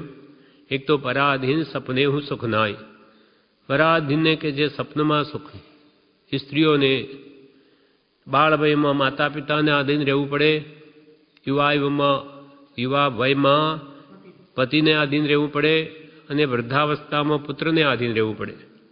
માટે પરાધીન એવો સ્ત્રી પર્યાય અમારો છે તે કેમ નાશ પામે એનો ઉપાય બતાવો. અને આ જન્મ જરા અને મૃત્યુ મુખ્ય દુઃખના હેતુ એ પણ સર્વકાળ માટે અમારા નાશ પામે, એથી અમે છૂટીએ એવો ઉપાય બતાવો. કે ભગવાન તેવો માર્ગ બતાવો જેથી આ પરાધીન સ્ત્રી પર્યાય તથા જન્મ મરણાદિ દુઃખોથી અમારો છુટકારો થાય. ત્યારે શ્રી ગુરુ બોલ્યા, હે બાલિકાઓ, સાંભળો. આ જીવ અનાદિકાલથી મોહભાવને વશ થઈ વિપરીત આચરણ કરે છે. શ્રી ગુરુ ભગવંત બોલ્યા, હે બાલિકાઓ, સાંભળો કે અનાદિકાલથી આપણો આત્મા મોહરૂપી મદિરા પીને, મોહરૂપી દારૂના ની ઘેલછાથી વિપરીત આચરણ કરે છે. રાગ દ્વેષ મોહવાળું આચરણ કરે છે. જે આત્માનો મૂળ સ્વભાવ નથી, વિભાવ છે. પણ અનાદિથી સ્વસ્વરૂપને ભૂલેલો હોવાથી એ સ્વસ્વરૂપને ભૂલી રાગ દ્વેષ અને મોહવાળું આચરણ કરે છે. તે અનાદિકાલથી આ જીવ મોહભાવને વશથી વિપરીત આચરણ કરે છે. તેથી જ્ઞાના વર્ણાદિ 8 કર્મો બાંધે છે. મોહ કરે, રાગ કરે, દ્વેષ કરે. તેથી નાનાવર્ણીય, દર્શનાવર્ણીય, અંતરાય, મોહનીય, નામ, ગોત્રાયુષ અને વેદનીય 8 કર્મોનો બંધ કરે છે. બધા જ કર્મો 8 કર્મોમાં સમાઈ ગયા. કર્મ તો અનંત પ્રકારના, તેમાં મુખ્ય 8, તેમાં મુખ્ય મોહનીય હણાય તે કોંપાળ. પણ બધા જ કર્મોને 8 કર્મો ભગવંતે વણી લીધા. કોઈ નવમું એવું કર્મ નથી કે જે અહીંયા કહી શકાય. એટલે અનંત કર્મો બધા 8 કર્મોમાં ભગવાને સમાવી દીધા. તેથી જ્ઞાનવર્ણીય, અનાવર્ણ્યાદિ 8 કર્મો બાંધે છે. અને કર્મથી પરાધીન થઈ તે સંસારમાં અનેક દુઃખો ભોગવે છે. 84 લાખ જીવાયોનીમાં જે પરિભ્રમણ આપણું થઈ રહ્યું એનું મૂળભૂત કારણ નાના વર્ણ્યાદિ કર્મનો આશ્રવ છે, જે આત્મા પોતે જ કરે. અથવા જન્મજરા મરણના દુઃખ પામે, અથવા ત્રિવિધ તાપાગ્નિને ભોગવે, એ બધાનું કારણ કર્મને આધીન છે. પણ કર્મ બાંધ્યા કોણે? પોતે જ પોતાનો મિત્ર ને પોતે જ પોતાનો વેરી છે. એ જ્ઞાનાવળી 8 કર્મો બાંધે ને તેથી પરાધીન થઈને સંસારમાં અનેક દુઃખો ભોગવે છે. સુખ ખરી રીતે ક્યાંય બહારથી આવતું નથી અને એ કોઈ જુદો પદાર્થ પણ નથી. સુખ કોઈ બહારથી નથી આવતું. સુખ એ તો ગુણ છે. ગુણ કદી એકલો ન રહે, ગુણ હંમેશા ગુણીમાં રહે. તો સુખ ને રહેવાનું ક્યાં સ્થાન છે? આત્મામાં જ. કેમ કે સુખ ગુણ આત્માનું છે. સમતા, રમતા, ઉરદતા, જ્ઞાયકતા, સુખભાસ, વેદકતા, ચૈતન્યતા એ સબ જીવ વિલાસ. એટલે સુખ ગુણ પણ આત્માનો છે. તો એ આત્મા વગર ક્યાં રહે? એટલે આપણે જે પૂતગલમાં સુખની કલ્પના કરી એ આપણી ભ્રાંતિ છે. એક ભ્રમ થઈ ગયો છે કે મને ખાવામાં સુખ છે, આ મીઠાઈમાં સુખ છે. સુખ એમાં નથી. સુખ જે ભૂખનું દુઃખ ઊભું થયું, એક ક્ષણિક સમાયું એટલે સુખ ભાસ્યું. જ્યારે ભૂખ સમાઈ ગઈ પછી એ જ વસ્તુ ગમે તે મીઠાઈ હોય પણ એ ઝેર રૂપ લાગે. કેમ કે ભૂખ મટી ગઈ, હવે ન ભાવે. તો કે થોડુંક નહીં, હવે તો કે ઉલટી થઈ જશે. કેમ? તો કે સુખ એમાં છે નહીં. સુખ દુઃખની માન્યતા પોતામાં જ છે. અનુકૂળ કલ્પના એ સુખ ભાસે અને પ્રતિકૂળ કલ્પના એ દુઃખરૂપ ભાસે છે. એટલે અહીંયા કહ્યું અને પરાધીન અને જુદો એ કોઈ જુદો પદાર્થ નથી. સુખ તો આત્માની પાસે જ છે. પોતાના આત્માનો સ્વભાવ છે. જ્યારે તીવ્ર મોહનો ઉદય આવે ત્યારે આ જીવ ક્ષમાદિ ગુણો જે સુખ શાંતિ સ્વરૂપ છે તેને ભૂલી જાય છે. તીવ્ર મોહનીય કર્મનો ઉદય આવે ત્યારે આ જીવ ક્ષમાદિ જે આત્માના ગુણો છે 10 લક્ષણ રૂપ તેને જ ભૂલી જાય છે.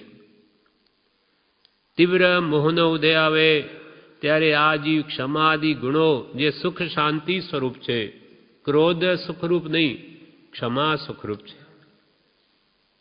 માન સુખરૂપ નહીં, વિનય સુખરૂપ છે. માયા સુખરૂપ નહીં, સરળતા સુખરૂપ છે. લોભ સુખરૂપ નહીં, પણ સંતોષ સુખરૂપ છે. આવી રીતે બધા આ ગુણો ક્ષમાદિ સુખ શાંતિ સ્વરૂપ છે તેને ભૂલી જાય છે અને વિપરીત એવા ક્રોધ આદિ ભાવો કરે છે અને આ પ્રકારે સ્વપરની હિંસા કરે છે. આમ આત્માના ક્ષમાદિ ગુણોથી વિપરીત દોષ ક્રોધાદિમાં પ્રવૃત્તિ આપણો આત્મા સ્વની હિંસા કરે છે અને પરની હિંસા કરે. પોતાના આત્મગુણોની હિંસા કરે, ભાવ મરણ કરે અને પરને પણ દુઃખનું જ કારણ થાય. આપણે ક્રોધ કરીએ, સામાન્ય સુખ ન ઉપજે, એના મન વચન કાયા એને દુઃખી થાય. માટે ક્રોધાદિ કષાયોથી પોતે દુઃખી અને પરને દુઃખી કરે. અને કર્મ તો તત્ક્ષણ એને જે દુઃખ થાય તે, અને એના ફળ તો હજુ આગળ છે. જે ભાવ તીવ્રતાએ કર્મ બાંધ્યા એટલો લાંબો એનો બંધ એ તો હજુ આગળ ભોગવાનો. એટલે વિપરીત એવા ક્રોધાદિ ભાવો કરે. આ ક્ષમાદિ ગુણોથી વિપરીત એવા ક્રોધાદિ ભાવો કરે અને આ પ્રકારે જીવ સ્વ પરની હિંસા કરે છે.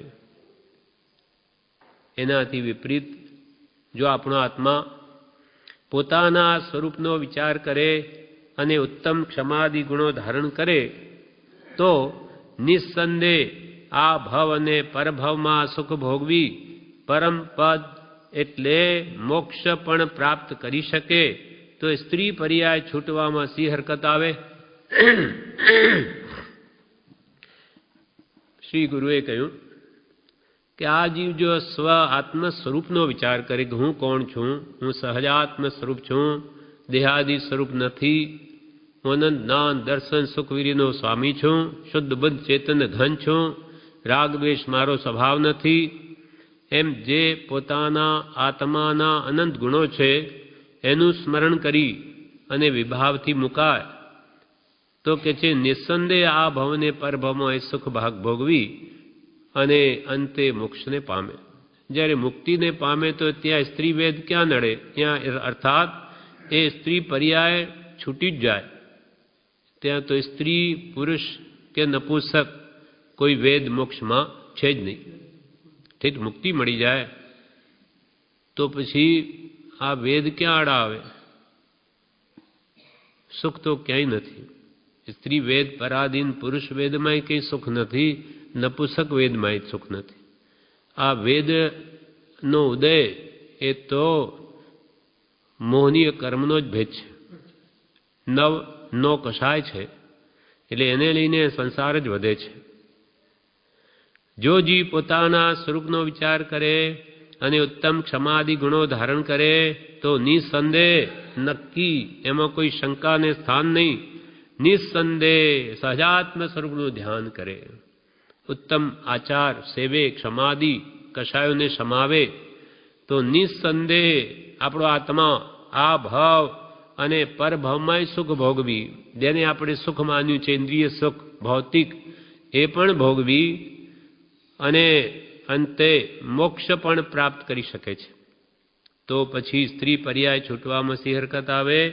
તેથી હે પુત્રીઓ, તમે મન વચન કાયથી ઉત્તમ 10 લક્ષણ રૂપ ધર્મ ધારણ કરી યથાશક્તિ વ્રત પાળશો તો નિસંદેહ મન વાંછિત ઉત્તમ ફળ પામશો. માટે ભગવંતે કહ્યું કે હે પુત્રીઓ, તમે મન વચન અને કાયાથી ત્રણેય યોગથી ઉત્તમ 10 લક્ષણ રૂપ જો ધર્મને પાળશો યથાશક્તિએ, તો નિસંદેહ મન વાંછિત ઉત્તમ ફળને પામશો. નિસંદેહ મનોવાંછિત ફળને પામશો. ભગવાને નીચે પ્રમાણે ધર્મના 10 લક્ષણ અને તેને રોકનાર દોષો કયા છે. ગુરુ ભગવંતે કહ્યું કે ભગવાન તીર્થંકરોએ આ પ્રમાણે 10 લક્ષણ રૂપ ધર્મ કયા, અને એ આત્મધર્મ રૂપ જે ક્ષમાદિ ગુણો છે એને રોકનાર કયા દોષો છે એ પણ બતાવે છે. જેમ કે ક્ષમા એ ઉત્તમ ક્ષમા આત્માનો ધર્મ, અને રોકનાર ક્રોધ એ પણ બતાવે છે. તો તમે પણ એ દોષોને નિવારશો અને એના પ્રતિપક્ષી ગુણોને પ્રગટાવશો તો તમે જરૂર ઉત્તમ ફળને પામશો. ભગવંતે કહ્યા એમ કહું છું. શ્રી ગુરુ કહે જેમ ભગવાને કહ્યું તેમ કહું છું. હવે એક 10 લક્ષણ ધર્મ સંબંધી કહે છે. પહેલું, ઉત્તમ ક્ષમા ગુણ. ઉત્તમ ક્ષમા ગુણ. ક્ષમા જેમ પૃથ્વીની સાથે, પૃથ્વીનું બીજું નામ પણ ક્ષમા છે. પૃથ્વી એ કેટલું સહન કરવાનો એનો સ્વભાવ છે, તેવી રીતે ક્ષમા પૃથ્વીની જેમ સહન કરવું. એને ખોદે, એના ઉપર ગમે એટલું વજન નાખે, કૂટે પીટે, બધું સહન કરે, તેમ ઉત્તમ ક્ષમા, ઉત્તમ ખરેખર તો સમ્યક દર્શન પ્રાપ્ત પુરુષને જ ઉત્તમ ક્ષમા કહેવાય. હોય તેને ઉત્તમ ક્ષમા કહેવાય. યુક્ત, સમ્યક દર્શન યુક્ત જે ક્ષમા તેને ઉત્તમ ક્ષમા કહ્યું. એટલે પૃથ્વી જેવા સહન કરવાનો સ્વભાવ તે ક્ષમા, અને તેનો પ્રતિપક્ષી દોષ ક્રોધ છે. કલહ, કંકાસ, કજિયા, આ બધા ઘોર દુઃખથી બચાવનાર એક ક્ષમા છે. માણસ બોલે તો બે ખાય, એને કોઈ વડે પોતે ક્ષમા રાખી લે તો કાંઈ નહીં, એનું બધું આવેલું કર્મ જતું રહે. પણ પોતે સહન ન કરી શકે ને પાછો બોલે તો બધે, પેલો 2 કે આ 4 કે પેલો 8 કે આમ દ્વેષ વેરભાવ વધે. ગમ ખાઈ લે તો પતી ગયું. એટલે ક્ષમા છે તે એ રક્ષણ રૂપ છે, એને બચાવે વેરભાવ ક્લેશ કજિયાથી, વેર વિરોધથી અટકાવનાર ક્ષમા છે. તેનો પ્રતિપક્ષી ક્રોધ છે, તે સમયે મંદ થયે કે ક્ષય થયે ઉત્તમ ક્ષમારૂપ ધર્મ પ્રગટે. ક્રોધ મહાકાળ છે. ક્રોધે ક્રોડ પુરવતણુ સંજમ ફલ જાય. ક્રોધ સહિત તપ જે કરે તે તો લેખે ન આય. ક્રોધ સહિત તપ જે કરે એ તો લેખે ના આવે, લેખામાં ગણતરીમાં ના આવે. કેમ કે કરોડ પૂર્વ સુધી તપ કર્યો અને 2 ઘડી ક્રોધ કરે કે બધું નષ્ટ થઈ જાય. એટલે કેવો ભયંકર છે. કરોડો વર્ષના તપનો ભૂસાડીઓ 2 ઘડી માત્રને કરી દે. અને કાળ જેવો છે, ભયંકર લાગે, એની આકૃતિ પણ ન ગમે એવી ભયંકર હોય. અને એ ક્રોધ એ સ્વભાવ નથી, એટલે વ્યક્તિ વધારે ક્રોધ કરી ન શકે, મરી જાય. કેમ કે સ્વભાવ નથી. એક રાણી હતી, દ્રષ્ટાંત છે. એક રાણીને વડકણી રાણી, રાજાની રાણી, પણ સ્વભાવ બહુ જ ક્રોધી, જે આવે એની સાથે ઝઘડે. એટલે ગામના લોકો ત્રાસી ગયા. રાજાને કહ્યું કે એનો કોઈ ઉપાય કરો આપ. એને અમે કંઈ નથી કહી શકતા, પણ બધાને આ હેરાન કરે છે. એટલે મહારાજાએ કહ્યું કે ભાઈ એનો સ્વભાવ છે, તમે એમ કરો, દરેક ઘરમાંથી એક એક વારો કાઢો, એની સાથે એક એક જણ આવે અને ઝઘડે. શું કરીએ હવે? છે ઘરમાં કંઈ બહાર તો મુકાય નહીં. એટલે ઘરમાં રહેલી ડોસીમાઓ જે નવરા બેઠા હોય એ પ્રતિદિન જેનો વારો આવે તે ત્યાં જાય અને એ જે કેમ ઝઘડી ટંટીને એ માથાપોડ કરીને આવે. હવે એકવાર શું બન્યું, એકના ઘરમાં જ્યારે વારો આવ્યો કે તેના ઘરમાં નવી વહુ આવેલી. એટલે માજીએ કીધું કે આજે તો મારે, સાસુએ કહ્યું આજે મારો વારો આવ્યો છે, એટલે મારે આજે રાણી સાથે ઝઘડવા જવાનું છે, એ મારી વડકણી છે બહુ. તો કે એમ? તો કે માં કે બા મને જવા દો. સાસુને એમ કહ્યું કે આજે તો મને જવા દો. તો કે તું નહીં સમજે. તું શું સમજે?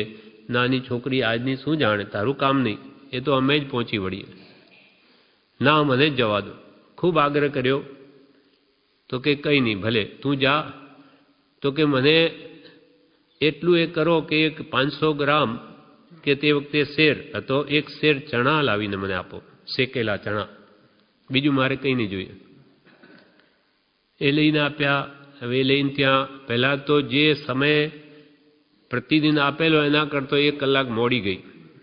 એટલે જેવી મોડી ગઈ કે જે એને ક્રોધ ચડ્યો છે કે આ કેમ આવી નહીં.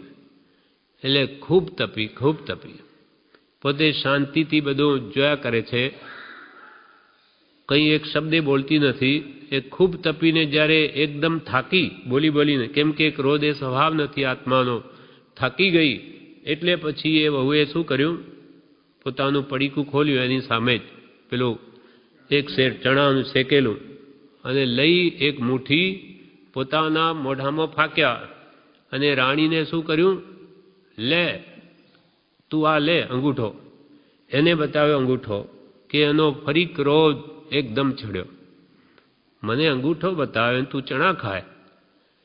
એને બોલવા દીધી. ખૂબ બોલીને જ્યારે એકદમ થાકી, ત્યારે ફરી પડીકામાંથી 1 મુઠ્ઠી ચણા કાઢીને પોતાના મોઢામાં નાખ્યા અને પાછો અંગૂઠો બતાવ્યો, કે ફરી એનો પારો ચડ્યો. એમ કેટલી વાર કરીને એટલી થકવી નાખી કે મરદા જેવી થઈ ગઈ, પડી ગઈ અંતે. અને પોતે તો હસતી રહે. છેલ્લે એને અક્કલ આવી કે હો, આ તો એક શબ્દે ન બોલી અને ઉડતો જોતી રહીને ચણા ખાતી રહી, હસતી રહી, અને હું આ ક્રોધ કરીને અડધમુઈ થઈ ગઈ, મરી ગયા જેવી. મારે નથી જ કરવા કરો. એના હૃદયમાં એવું ઉતરી ગયું કે હું જ દુઃખી થઈ. એને શું થયું? એટલે કે છે રાજાજીને કહ્યું બીજે દિવસે કે આ હવે કોઈને મોકલશો નહીં. આજે કોણ આવી, એને તો મને એવી થકવી નાખ્યું તો મરદા જેવી થઈ ગઈ. એમ ક્રોધ એ કાળ છે, સ્વભાવ નથી આત્માનો. જેમ પાણી ગરમ થાય, અગ્નિ ઉપર મૂકીએ, એ અગ્નિને લઈને ગરમ થાય છે, એનો સ્વભાવ નથી. પાછું નીચે ઉતારીએ કે ઠંડુ થઈ જાય. ઠંડાપણામાં પાણી કાયમ રહી શકે, પણ ગરમ નહીં રહી શકે, કેમ કે એનો સ્વભાવ નથી. તેમ આત્માનો સ્વભાવ તો પરમ શાંતિ જ છે, ક્ષમા જ છે, પણ આ જીવ નિમિત્તને આધીન એવો થઈ જાય છે. એટલે ઉત્તમ ક્ષમાગુણ એનો પ્રતિપક્ષી ક્રોધ છે તે સમયે એ સમાવવો જોઈએ, તો જ ખરેખર સુખ શાંતિ ઉપજે અને જ્ઞાન પ્રાપ્ત થાય. પ્રભુશ્રીના ઉપદેશામૃતમાં દૃષ્ટાંત આવે કે એક શીતળદાસ બાવા આવ્યા, બધા ત્યાં જાય એટલે એક બીજાને એક જૈનને થયું કે આ ખરેખર આ બાવા હશે કે ઠગદાજ હશે? શીતળદાસ હશે ખરેખર? નામ તો શીતળદાસ છે, પરીક્ષા તો કરી જોઉં. એટલે ત્યાં જઈને બેઠા, પૂછ્યું મહારાજને, બધા બેઠા છે કે મહારાજ આપનું નામ શું? તો કે શીતળદાસ. ફરું 5 મિનિટ જવા દીધી, ફરી કે મહારાજ આપનું નામ શું? શીતળદાસ. 5-10 મિનિટ ફરી જવા, ફરી પૂછે. આમ કેટલી વાર પૂછે એટલે પછી તો બાવાનો ફિત્તો ખસી ગયો. अरे क्या बोलता है, कितनी बाहर कहा पता नहीं चलता है, शीतलदास शीतलदास. એટલે પછી એકદમ પેલો બોલી ઉઠ્યો કે મહારાજ હવે મને સમજાણું કે આપ ખરેખર શીતલદાસ નથી પણ અગ્નિદાસ છો, કે તમારા અંદર એટલો ક્રોધ ભરેલો અને ખાલી નામથી જ તમે મહાત્મા બન્યા છો, તમારા અંતરમાં તો આવા ગુણો છે જ નહીં. સાદા મહાત્મા, તમારા અંદર ક્ષમા ગુણ નથી તો તમે મહાત્મા નથી. એમ પ્રતિપક્ષી જો દોષ જે ક્રોધ ન જાય અને ઉપશમ ભાવ ના આવે તો એ મહાત્માનું લક્ષણ નહીં. એટલે કૃપાલદેવે 135માં પત્રમાં કહ્યું, ક્રોધાદિ કષાયોનું શમાઈ જવું, ઉદય આવેલા કષાયોમાં મંદતા થવી, વાળી લેવાય તેવી આત્મદશા થવી અથવા અનાદિકાલની વૃત્તિઓ શમાઈ જવી તે શમ છે. અનાદિકાલની વૃત્તિઓ તો ક્રોધાદિ છે જ, એ સમાઈ જાય તો સમગુણ પ્રગટ્યો, એ સમાણી નહીં તો ક્યાંથી સમતા આવે કે ઉપશમ આવે? એટલે તે સમયે એટલે કશાય ક્રોધાદિ સમયે મંદ થયે કે ક્ષય થયે ઉત્તમ ક્ષમારૂપ ધર્મ પ્રગટે, ત્યારે એ ધર્મ પ્રગટ્યો કહેવાય. ક્રોધ જાય તો ઉત્તમ ક્ષમારૂપ ધર્મ પ્રગટે. એમ કે ક્ષમા ગુણ હંમેશા જીવને સુખરૂપ છે,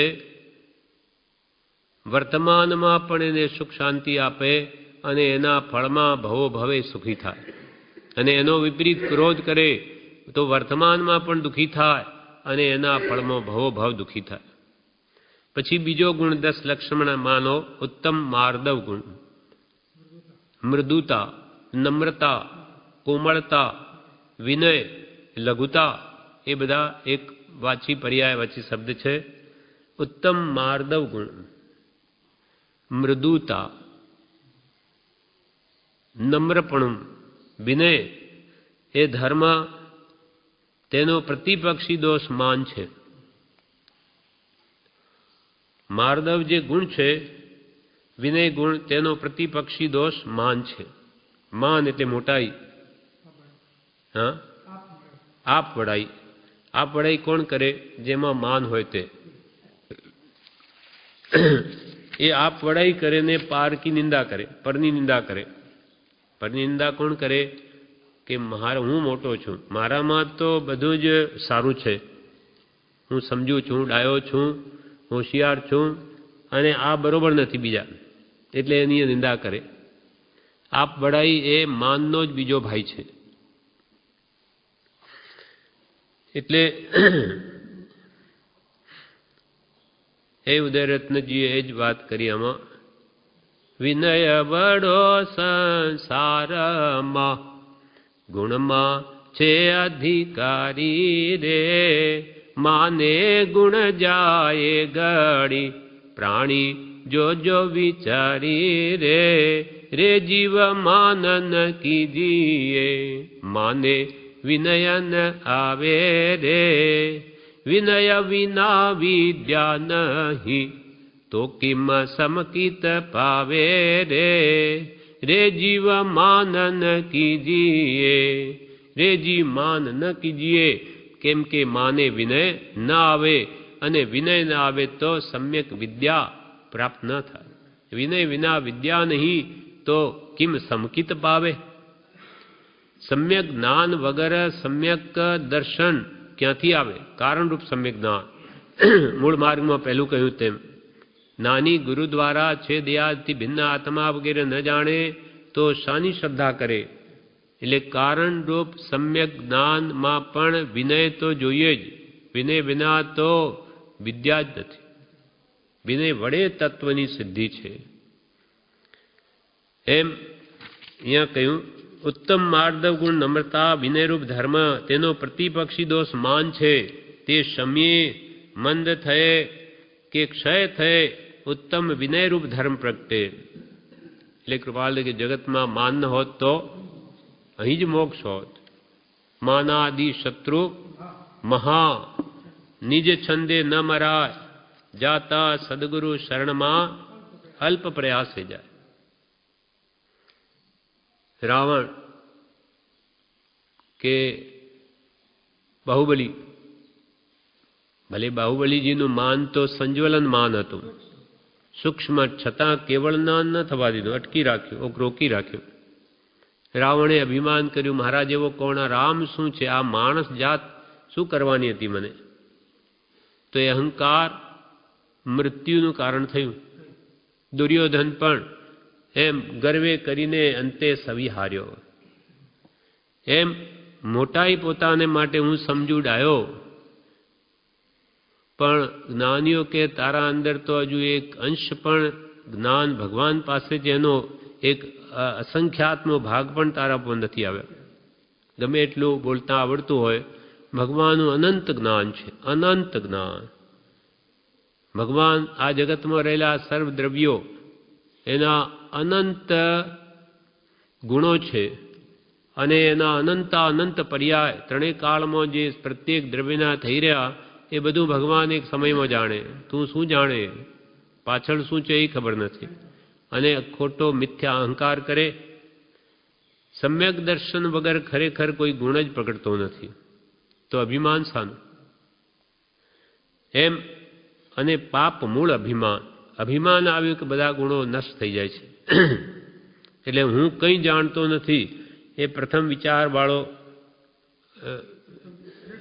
દ્રઢ નિશ્ચય કરીને પછી જ્ઞાનીને શરણે જવું તો જરૂર માર્ગની પ્રાપ્તિ થાય. હું કંઈ ન જાણું. હા, દ્રઢ નિશ્ચયવાળો પ્રથમ વિચાર કરી પછી જ્ઞાનીને શરણે જવું તો જરૂર માર્ગની પ્રાપ્તિ થાય. હું જાણું છું એટલે ત્યાં એના દરવાજા બંધ થઈ ગયા. અહંકારથી માનવ પડી જાય છે. જેમ કે રત્નાકર સુરી પોતાને જ્ઞાનમાં મોટા માન્યા, રાજદરબારમાં જવા લાગ્યા, ત્યાંથી પછી પરિગ્રહ બધો ભેગો કરવા લાગ્યા, પછી પોતાના દોષો ધ્યાનમાં આવે છે એટલે પોતે જ રત્નાકર 25 લખે છે. તેમાં કહ્યું હું ક્રોધ અગ્નિથી બળ્યો વળી લોભ સર્પ ડસ્યો મને. હું ક્રોધ અગ્નિથી બળ્યો વળી લોભ સર્પ ડસ્યો મને. ગળ્યો માન રૂપી અજગરે હું કેમ કરી ધ્યાવું તને. ગળ્યો માન રૂપી અજગરે હું કેમ કરી ધ્યાવું તને. મન મારું માયા જાળમાં મોહન મહા મૂંઝાય છે. મન મારું માયા મોહમાં, મન મારું માયા જાળમાં મોહન બહુ મૂંઝાય છે. ચડી 4 ચોરો હાથમાં ચેતન ઘણો ચગદાય છે. ચડી 4 ચોરો હાથમાં ચેતન ઘણો ચગદાય છે. ચડી 4 ચોરો હાથમાં ચેતન ઘણો ચગદાય છે. ક્રોધ, માન, માયા ને લોભ, આ 4 ચોરોના હાથમાં મારો આત્મા ચડી ગયો, બહુ ચગદાય છે. હે ભગવાન, આ અગ્નિ ક્રોધરૂપી અગ્નિમાં તો ખૂબ બળ્યો, આ લોભરૂપી સર્પે મને ડસ્યો અને આ માનરૂપી અજગરે મને ગળી નાખ્યો. વળી માયા જાળમાં ફસાયો, તેથી બહુ મૂંઝાયો. આ ક્રોધમાન માયાલુભી ચોરોએ તો મને ખૂબ ચગદ્યો. અર્થાત આવા પશ્ચાતાપ કરીને દોષોને નિવારે છે. એમ ઉત્તમ માર્દવ જોઈએ, ઉત્તમ નમ્રતા જોઈએ, લઘુતા જોઈએ. કેમ કે લઘુતામાં પ્રભુતા વસે, પ્રભુતાથી તો પ્રભુ દૂર છે. લઘુત્વ ભાવ જોઈએ, વિનય ગુણ જોઈએ. પછી ત્રીજો ધર્મ છે ઉત્તમ આર્જવ. આર્જવ એટલે સરળતા. સરળતારૂપ ધર્મ, તેનો પ્રતિપક્ષી દોષ માયા છે. તે સમયે મંદ થયે કે ક્ષય થયે ઉત્તમ સરળતારૂપ ધર્મ પ્રગટે. માયા કપટ એ દોષ છે અને સરળતા એ ગુણ છે. સરળતા એ ધર્મના બીજ સ્વરૂપ છે. જેનામાં સરળતા હોય તેમાં જ ધર્મ પ્રગટે.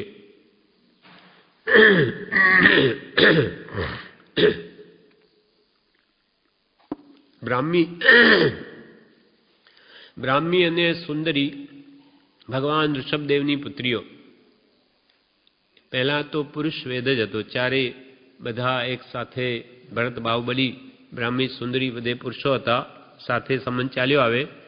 પણ એક વખતે એમને માયા કરી લીધી. તેથી આ ભાવમાં એ પુરુષો સ્ત્રી રૂપે અવતરી. એમ જ્યાં માયા કપટ કરે તેથી સ્ત્રી અવતાર અથવા તિર્યંચનો અવતાર પામે છે. માટે માયા કરવા યોગ્ય નથી. સરળતા રાખવી, જે મનમાં તેજ વચનમાં અને વચનમાં તેજ વર્તનમાં રાખ. ત્રણેય યોગની એકતા હોય તે નિષ્કપટ ભાવિ સરળ પરિણામી જીવ છે. એક બાવો હતો, પ્રભુના બોધમાં આવે તો કે એ બાવો એવો કે આહાર કરે પણ નિહાર નહીં. ખાય ખરા પણ સંડાસ કદી જાય જ નહીં. એવી લોકવાયકા ફેલી કે આ ખાય છે તો જાય ક્યાં બધું. એટલે જઈ ન તો એને વિચાર આવ્યો કે એમ હોય નહીં, આમાં કંઈક આ માયા કપટ છે. એટલે એણે શું કર્યું, ખૂબ ભક્તિ બતાવી મહાત્મા પ્રત્યે. ઓહો, આપની શું વાત કરવી, શું આપને ધન્ય છે, એમ કરીને બહુ પ્રેમ ઉપરથી દેખાવી. પછી મહારાજ, હું તો આપની સેવામાં રહીશ. પછી મહારાજ જ્યાં જાય ત્યાં સાથેનો સાથે જ જાય. એમ પ્રેમથી એના હૃદયમાં બેઠો. પછી મહારાજ નાહવા ગયા એટલે ત્યાં પણ સાથે કોઈને લે નહીં. પણ હવે ભગત બની ગયો ખૂબ, એટલે કંઈ વાંધો નહીં, આ તો આપણો ભગત છે. દ્રષ્ટિ રાગ થઈ જાય પછી તો એનું જાણે જે હોય તે બધું સબળું જ એમ ભાસે.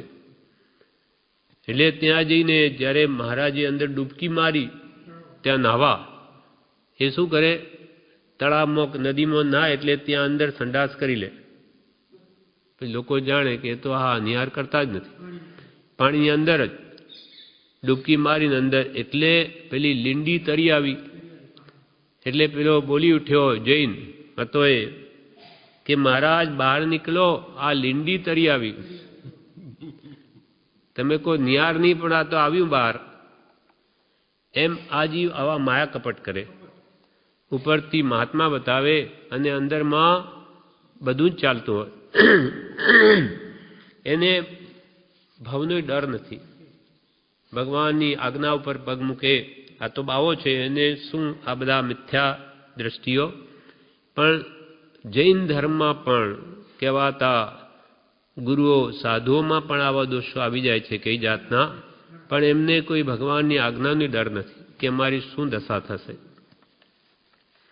એમ સરળતારૂપ ધર્મ, તેનો પ્રતિપક્ષી દોષ માયા છે. તે સમયે મંદ થયે કે ક્ષય થયે ઉત્તમ સરળતારૂપ ધર્મ પ્રગટે. આવી સરળતા મન વચન કાયની એકતામાં હોય ત્યારે જ આ આત્મધર્મ પ્રગટે છે.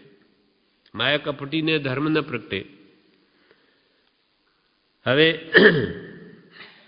ચોથો ગુણ છે ઉત્તમ શૌચ ગુણ. શૌચ એટલે પવિત્રતા, નિર્લોભતા. તેનો પ્રતિપક્ષી દોષ લોભ છે. તે સમયે મંદ થયે કે ક્ષય થયે ઉત્તમ નિર્લોભતા નિસ્પૃહતા ધર્મ પ્રગટે. નિસ્પૃહતા ધર્મ પ્રગટે મોટો ગુણ છે. જેને ઉત્તમ સૌજ ગુણ પ્રગટ્યો છે તેનો પ્રતિપક્ષી લોભ દોષ તેનામાં નથી.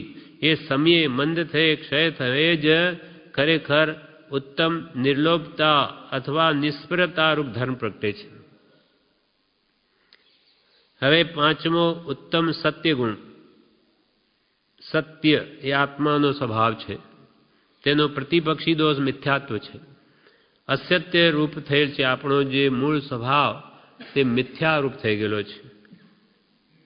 એ મોહ છે તે સમયે મંદ થયે ક્ષય થયે ઉત્તમ સત્ય રૂપ ધર્મ પ્રગટે. વસુ રાજાએ અસત્ય બોલ્યું તો શું પરિણામ આવ્યું?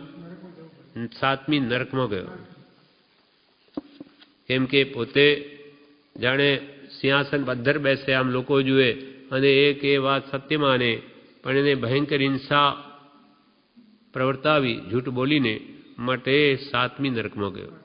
હરિશ્ચંદ્ર પરમ સત્યવાદી થયા તો ઉત્તમ ગતિને પામ્યા. એવું સત્ય આપણા જીવનમાં પણ હોવું જોઈએ. બ્રહ્મચારીજીએ એક દ્રષ્ટાંત આપ્યું બોધામૃત ભાગ 1માં કે ગોપાલદાસ નામના પંડિત હતા. એ ટ્રેનમાં મુસાફરી કરતા હતા. ટિકિટ લેવા ચક્કર ટીટી આવ્યો તો એમણે કહ્યું કે આ મારી પુત્રી 12 વર્ષની આજે જ થઈ છે, 3 વર્ષની થઈ છે. આજે જ એનો પહેલો દિવસ છે, એટલે એની જે ટિકિટ થતી હોય લઈ લો. એ તો ખબર જ ન પડે. એમાં શું ખબર પડે? નહીં, આજે બરોબર કાનૂન પ્રમાણે એના 3 વર્ષ પૂરા થાય છે. એમ આવા સત્યવાદી પણ હોય છે, નાસ્તી નથી. એટલે ઉત્તમ સત્ય ગુણ તેનો પ્રતિપક્ષી દોષ મિથ્યાત્વ મોહ છે. એ સમયે મંદ થયે એ ક્ષય થયે ઉત્તમ સત્યરૂપ ધર્મ પ્રગટે. હવે છઠ્ઠો 10 લક્ષણ ધર્મ સંયમ. ઉત્તમ સંયમ ગુણ. સંયમ એટલે વિષય કસાયને રોકવા, તે સંયમ છે. 5 ઇન્દ્રિયના વિષયોમાં જતી વૃત્તિને રોકવી કે ક્રોધમાન મ્યાલો બહાદી જે કષાય ભાવો છે એમાં પણ મનને જવા ન દેવું, એને સંયમમાં રોકવું તેનું નામ છે સંયમ. તેનો પ્રતિપક્ષી દોષ વિષય ઉપરનો પ્રેમ છે. તે સમયે મંદ થયે કે ક્ષય થયે ઉત્તમ સંયમ રૂપ ધર્મ પ્રગટે. હવે 7મો ઉત્તમ તપ ગુણ. ઈચ્છા નિરોધસ તપ. ઈચ્છાઓ અને રોકવી એ જ ખરું તપ છે. તેનો પ્રતિપક્ષી દોષ ઈચ્છા તૃષ્ણા એ દોષ છે. એટલે તપનો પ્રતિપક્ષી દોષ ઈચ્છા તૃષ્ણા. તે સમયે તેનો રોધ થયે મંદ થયે કે ક્ષય થયે એટલે મન વશ કરીએ ઉત્તમ તપ લક્ષણ ધર્મ પ્રગટે. તપ નિર્જરા ચ. તપ શા માટે છે? કર્મોની નિર્જરા કરવા માટે. એટલે 12 પ્રકારે તપ કયા? 6 અભ્યંતર ને 6 બાહ્ય. તેમાં અણસણ ઉણોદરી વગેરે બાહ્ય તપ, સ્વાધ્યાય ધ્યાન કૌશક વગેરે એ બધા પ્રાયશ્ચિત વૈયાવચ વગેરે અંતરંગ તપ છે. સ્વાધ્યાય પણ મહાન તપ છે, અંતરંગ તપ છે. એટલે કર્મોની નિર્જરા કરવા માટે અને ઈચ્છા તૃષ્ણાને ઘટાડવા મટાડવા માટે તપ છે. સમ્યક દર્શન સહિત એ હોય તો એ ઉત્તમ તપ છે. હવે 8મો ઉત્તમ ત્યાગ ગુણ. ત્યાગ વિરાગ ન ચિત્તમાં થાય ન તેને જ્ઞાન. અને એનો પ્રતિપક્ષી દોષ છે મમત્વ ભાવ, મારાપણું. મારાપણને કાઢવું એનું નામ જ ખરો ત્યાગ છે. મૂર્છાનો ત્યાગ. ઉમાસ્વાતી ભગવંતે મોક્ષશાસ્ત્રમાં આ પરિગ્રહ કોને કહ્યો? મૂર્છાને. મૂર્છા પરિગ્રહ આ સૂત્ર છે. મૂર્છા એ જ પરિગ્રહ. એટલે જેને મૂર્છા મમત્વ ભાવ કે રાગ ભાવ નથી તેને ખરેખરો અંતર ત્યાગ છે. જેમ કે ભરત મહારાજા, જનક વિદેહી ઘરમાં રહ્યા છતાં પણ તેનાથી અલિપ્ત છે.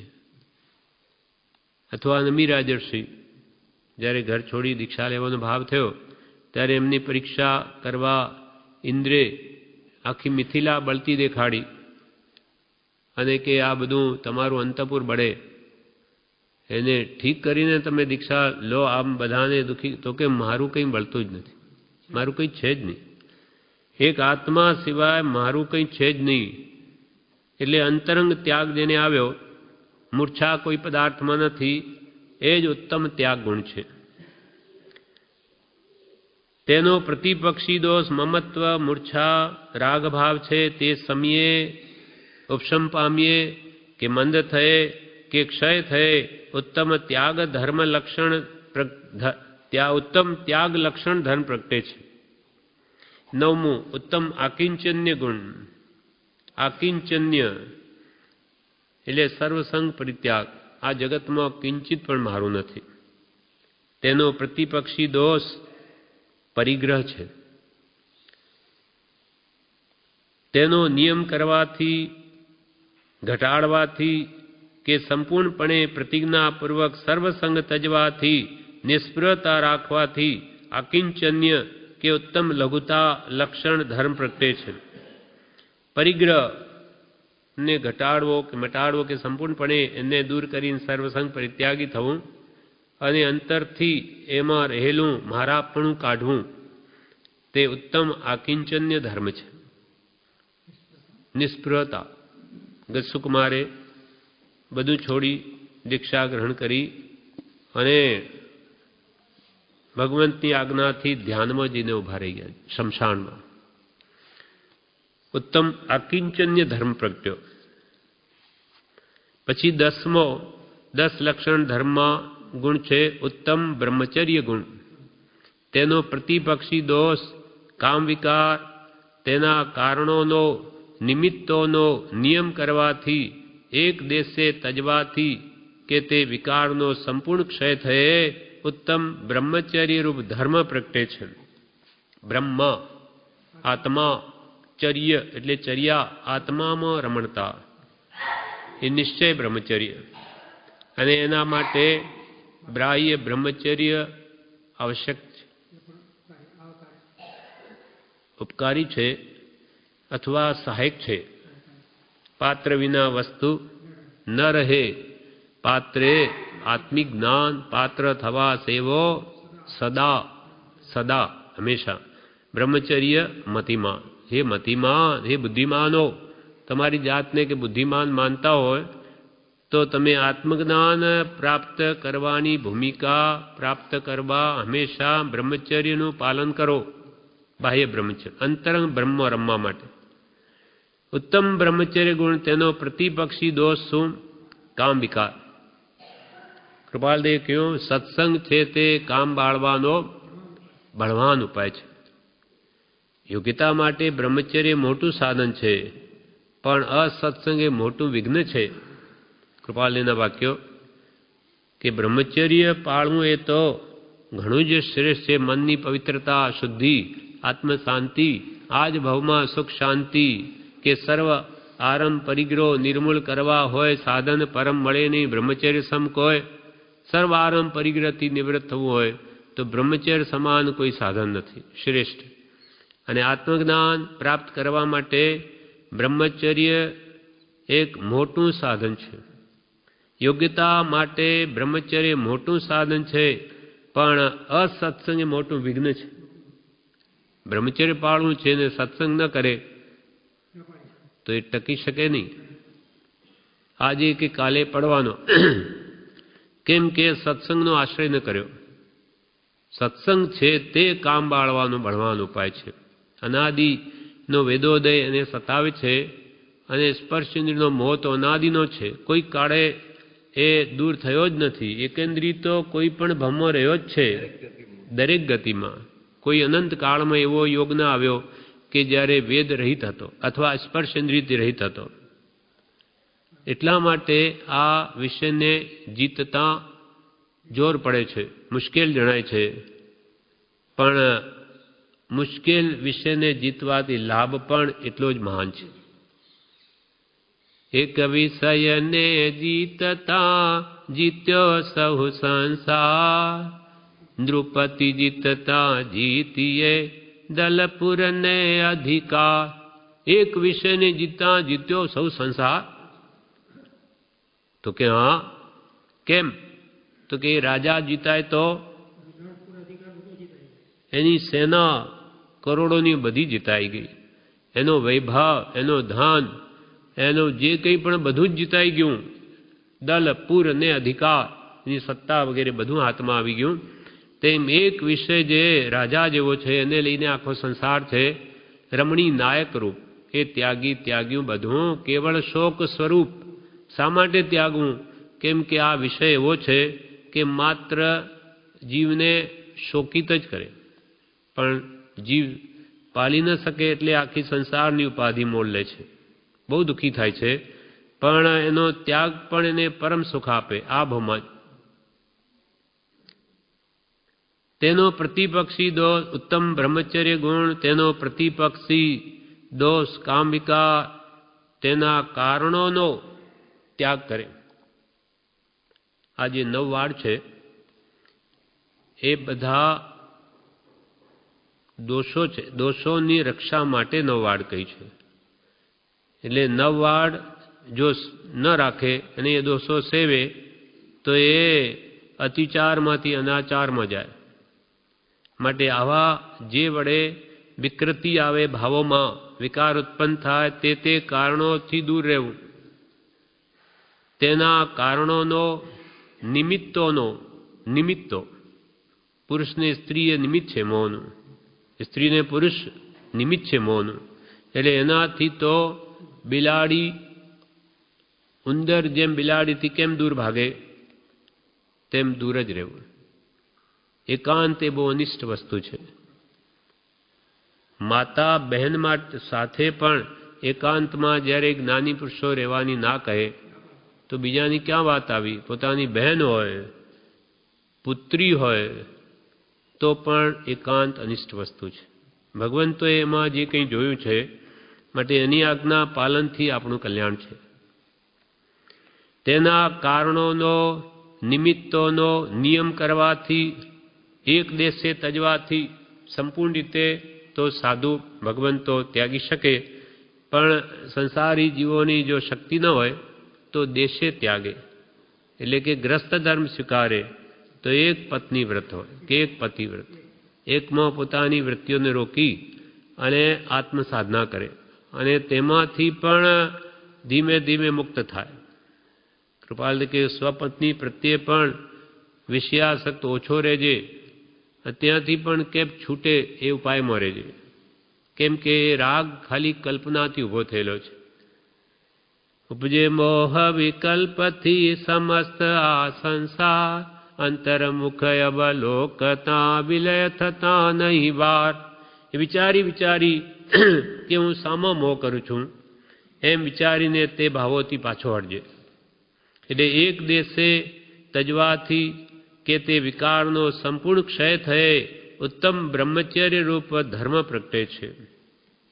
સુદર્શન શેઠ જેવા એક દેશે પણ કેવું શુદ્ધ વ્રત પાડ્યું કે એના પર રાણીએ બોલાવ્યો, એને ચોરી અરસી ના જોરી. મહેલમાં સુદર્શને બોલાવ્યો પોતે કપટ કરી અને પછી એની પાસે પોતાના સંબંધી આજીજી કરે. સુદર્શન માને નહીં એટલે પોતાના શરીર પર ઉઝરડા કરી અને કે તમારા રાજ્યમાં આવા લોકો અંતઃપુરમાં પ્રવેશ કરે અને જુઓ મને કેવા ઉઝરડા કરે. રાજાને વિપરીત ભરી દીધું, અભયારાણી.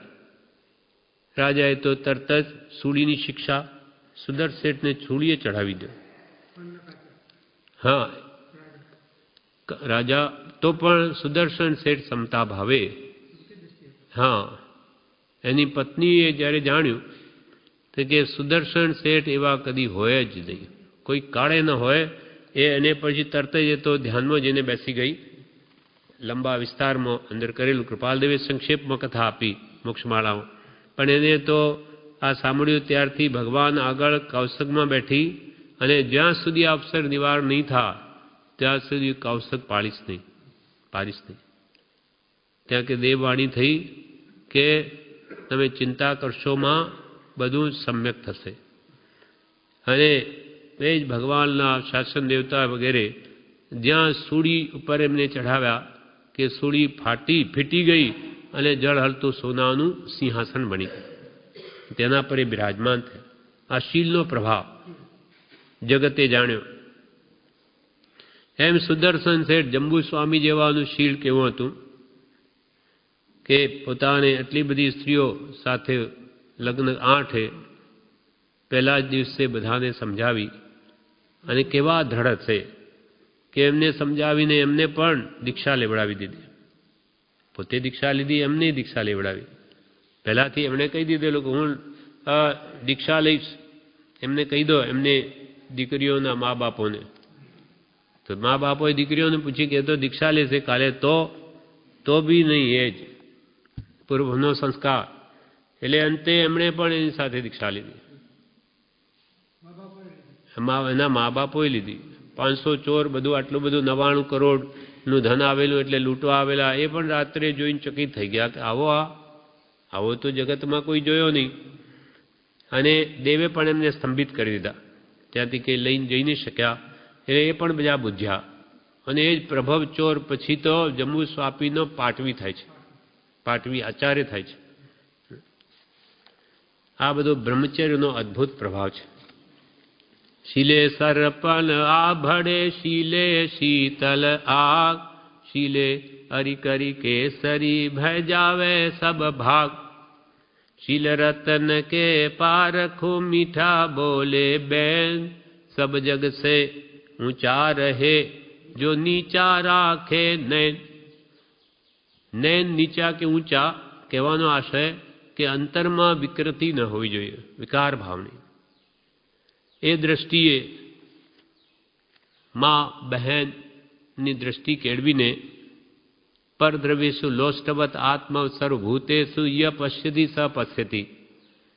પરદ્રવ્ય લોશ સમાન, પર સ્ત્રીએ મા સમાન, બહેન સમાન કે પુત્રી સમાન એ દ્રષ્ટિ જે કેળવે તે જગતમાં આત્મસુખને પામે. ય પશ્યતિ સ પશ્યતિ, જે નિર્મોહપણે જે જુએ છે તે જુએ છે, બાકી બધા આંધળા છે. એમ કહેવાનો આ છે કે જે મોહ દ્રષ્ટિ જુએ તે બધા આંધળા, અને જે નિર્વિકાર દ્રષ્ટિથી જુએ તે જ સમ્યક આરાધક છે. આ પ્રમાણે ઉત્તમ બ્રહ્મચર્ય ગુણનો 10મું લક્ષણ, 10 લક્ષણ ધર્મ એ પણ પૂરો થયો. હવે શિક્ષાપાઠ 98 10 લક્ષણ ધર્મકથા ભાગ પહેલો પૂરો થયો. હવે એમાં ફરી બીજો ભાગ છે, 10 લક્ષણ ધર્મકથા ભાગ બીજો, જે આપણે આવતીકાલે પૂરો કરીને પછી મોક્ષમાળાનો પાઠ આગળ લઈશું.